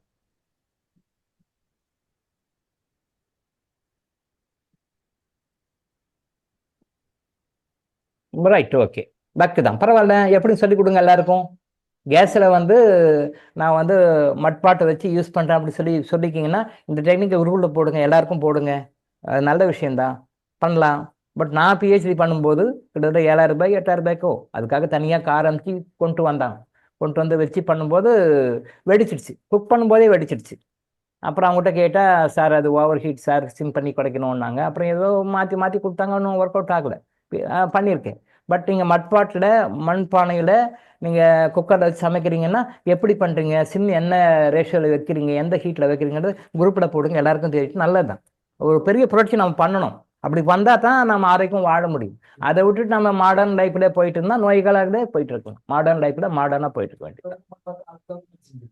S, okay. அப்படின்னா வாங்கிக்கலாம். அப்போது அந்த தங்க ரேக்கு வெள்ளி ரேக்குன்றது வந்து அதை போடுவாங்க, அதை சாப்பிடுவாங்க, ஆரோக்கியத்துக்காக சாப்பிட்டாங்க. பட் சித்தர்கள் டெக்னிக் என்னன்னா அதை விட ரொம்ப சீப் அண்ட் பெஸ்ட்டாக கொடுக்கணுன்றதா ரேக்கு கொண்டு வந்தாங்க. இப்போ ராஜஸ்தானில் வந்து அந்த ஒரு கிலோவே 40 லட்சம் 50 லட்சம், 8 லட்சத்துலேருந்து 40-50 லட்சம் வரைக்கும் அந்த ஒரு கிலோ ஸ்வீட்டு. அதையும் வாங்கிறதுக்கு ஆள் இருக்குது பாருங்க. 1 கிலோ ஸ்வீட்டு 500 ரூபாய்க்கு வாங்கிறதுக்கு இங்கே நம்ம கஷ்டப்படுறோம், யோசனை பண்ணுறோம். பட் 1 கிலோ ஸ்வீட்டு 8 லட்சம் 10 லட்சம் இருந்து 1 கோடி ரூபாய் 1.5 கோடி வரைக்கும் கொடுத்து வாங்கியிருக்காங்க, சாப்பிட்ருக்காங்க. பேப்பரில் நம்ம குரூப்பில் தான் மெசேஜ் போட்டோம், தீபாவளி டைமில் இதை வந்தது. படிக்க நேரம் இல்லை, அவ்வளோதான், அப்படியே தள்ளிட்டு வந்துட்டேன். சாப்பிட்ருக்காங்க. அது உண்மைதான், தவறு கிடையாது, ஏமாத்துவார்கள், உண்மை தான். அது அந்த ஃபார்மில் சாப்பிட்றாங்க, கரெக்ட் தான், சிஸ்டம் கரெக்ட். பட் சித்தருக்கு வந்து ரேக்கில் கொடுப்பாங்க. அந்த ரேக்கில் வந்து அதே சத்து இருக்கும், பட் அதே டைமில் விலையும் கம்மியாக இருக்கும். அதான் சித்தர்கள் நுழைஞ்சாங்கனாலே அது பெனிஃபிட் ரொம்ப அதிகமாக இருக்கும். இப்போ அவங்க வந்து ஒரு கிலோ வந்து 80 லேக்ஸு 1 crore 8 lakhs வந்து இருக்குனாங்க. அது கோல்டுனுடைய ரேஷியோ வச்சு போட்டாங்க. அப்போ சப்போஸ் ஒரு 1 crore 1.25 கோடி ஏதோ ஒரு கிலோ போட்டிருந்தாங்க. அந்த வேல்யூ உள்ள அந்த தங்கம் அந்த வெள்ளியை இவங்க நம்ம ஸ்வீட்டில் சாப்பிடும் சித்தர்கள் முறையில் சில ஆயிரங்கள், ஒரு 5000 10,000 அதே ஈக்குவலாக அதை கொடுத்துட முடியும். அந்த மெத்தடை மாற்றி ரேக்குவாக கொடுப்பாங்க. அப்படி இருந்தது அந்த சிஸ்டம். பட் இப்போது என்ன பண்ணாங்க, ரீசெண்டாக அவங்கெல்லாம் கோல்டும் இல்லை சில்வரும் இல்லை, அலுமினியம் ஃபாயில் போடுறாங்க. அந்த அலுமினியம் ஃபாயிலை பற்றி பேசினா இந்த விஷயம் வந்தது. அலுமினியம் ஃபாயிலை தான் போடுறாங்க. அந்த அலுமினியம் ஃபாயிலில் தான் வந்து அந்த வெள்ளி ரேக்கு வருது. அந்த அலுமினியம் ஃபாயிலுக்கு கலர் கொடுத்து தங்க ஃபாயிலாக மாற்றிடுறாங்க. இப்போ கூட நீங்கள் ஸ்வீட் ஸ்டாலில் போனால் பார்க்கலாம், தங்க கலரில் இருக்கும், வெள்ளி கலரில் இருக்கும். தங்கம்னு சொல்கிறது தங்க ரேக்குன்ற மாதிரி அவங்க சொல்கிறது, வெள்ளின்றது வெள்ளி ரேக்குன்ற மாதிரி சொல்கிறது. ஆனால் ரெண்டுமே மேட் ஃப்ரம் அலுமினியம். ஒயிட்டாக இருக்கிறது அலுமினியம், ரியலாக அந்த கலர் கொடுத்து அந்த ஒயிட்டாக கொடுக்குறாங்க, வெள்ளி ரேக்குன்னு சொல்லுவாங்க.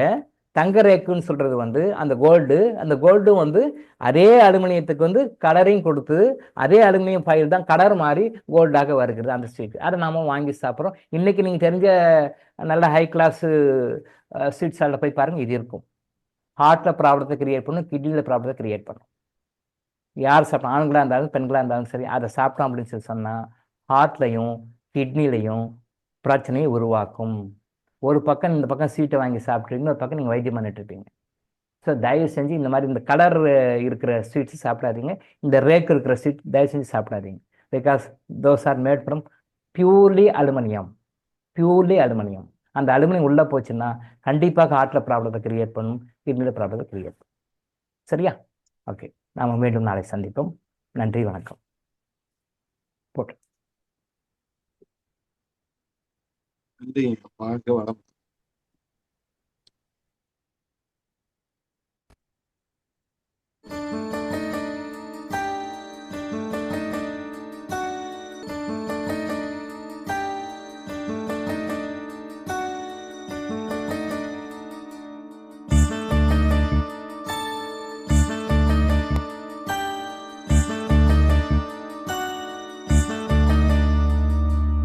எப்போது நீ அறிவாயோ அப்போதே சாந்தி அடைவாய்.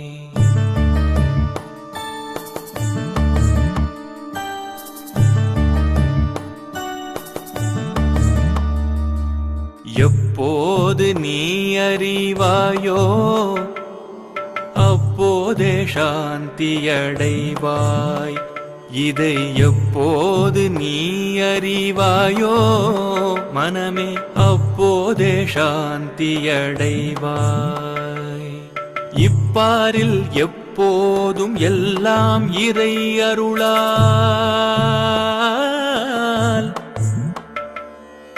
இப்பாரில் எப்போதும் எல்லாம் இறை அருளால் தப்பாது அணுவளவும் சரியாய் நடப்பதாக எப்போது நீ அறிவாயோ அப்போதே சாந்தியடைவாய்,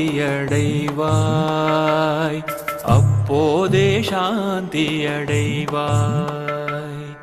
அப்போதே சாந்தியடைவாய்.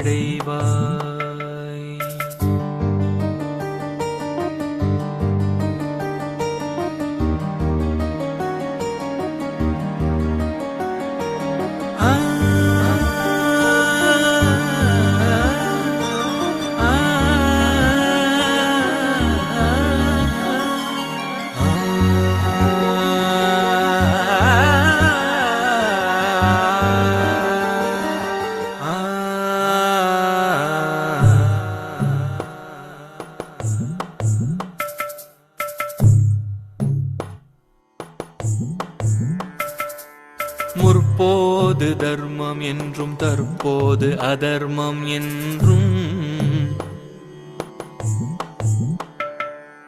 முற்போது தர்மம் என்றும் தற்போது அதர்மம் என்றும் முயன்றே சீர்திருத்திட முடியும் உன்னாலே என்றும். முற்போது தர்மம் என்றும் தற்போது அதர்மம் என்றும் முயன்றே சீர்திருத்திட முடியும் உன்னாலே என்றும். அற்ப அகந்தை செருக்கால் அலையாமலே அடங்கி,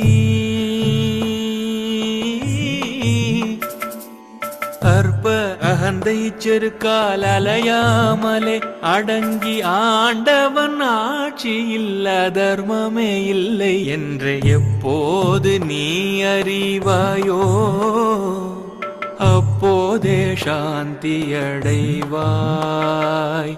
அப்போதே சாந்தியடைவாய்.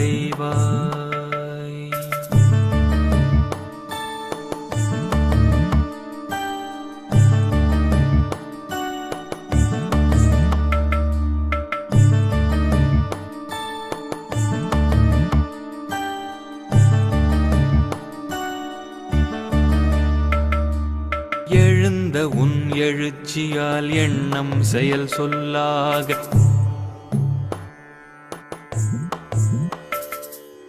எழுந்த உன் எழுச்சியால் எண்ணம் செயல் சொல்லாக இயற்றிய கர்மமெல்லாம், எழுந்த உன் எழுச்சியால் எண்ணம் செயல் சொல்லாக இயற்றிய கர்மமெல்லாம் இறைவனை நீங்குவதே. அழுந்தி அகமூலத்தில் அகந்தை அழிவதொன்றே, அழுந்தி அகமூலத்தில் அகந்தை அழிவதொன்றே. அரிய கிருத கிருத்ய ஆன்மானுபவம் என்று எப்போது நீ அறிவாயோ, அப்போதே சாந்தியடைவாய்.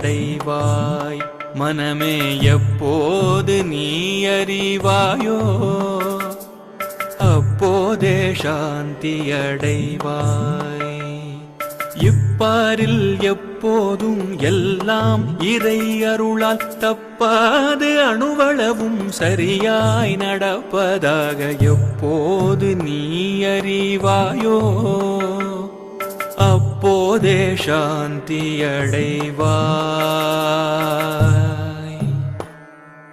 அப்போதே சாந்தி அடைவாய்.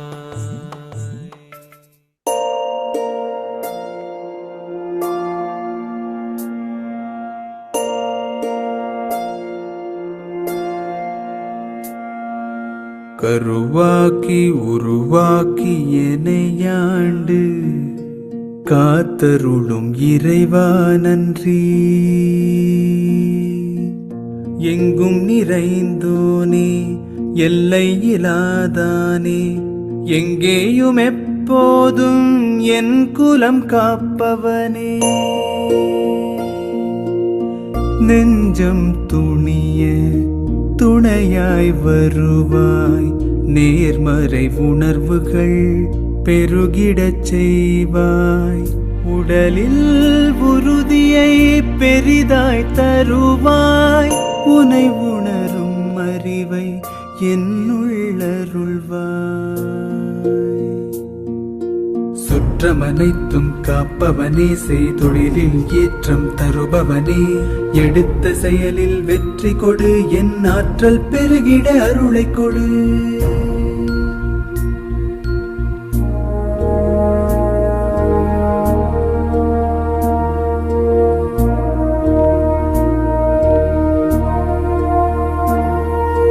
கருவாக்கி உருவாக்கி எனையாண்டு காத்தருளும் இறைவா நன்றி.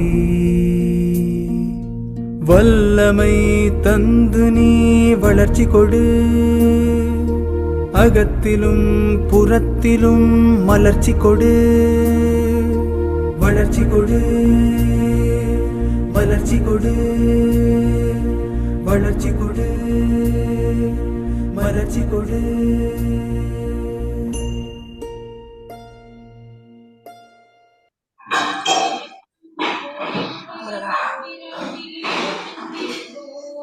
Thank you sir. நன்றிங்க ஐயா. நன்றிங்க ஐயா. நன்றி. Thank you sir. நன்றிங்க நன்றி. ஐயா. நன்றிங்க ஐயா. நன்றி ஐயா. அருணமலை அடிவாரம் அங்கங்கள் நிறைந்திடுதே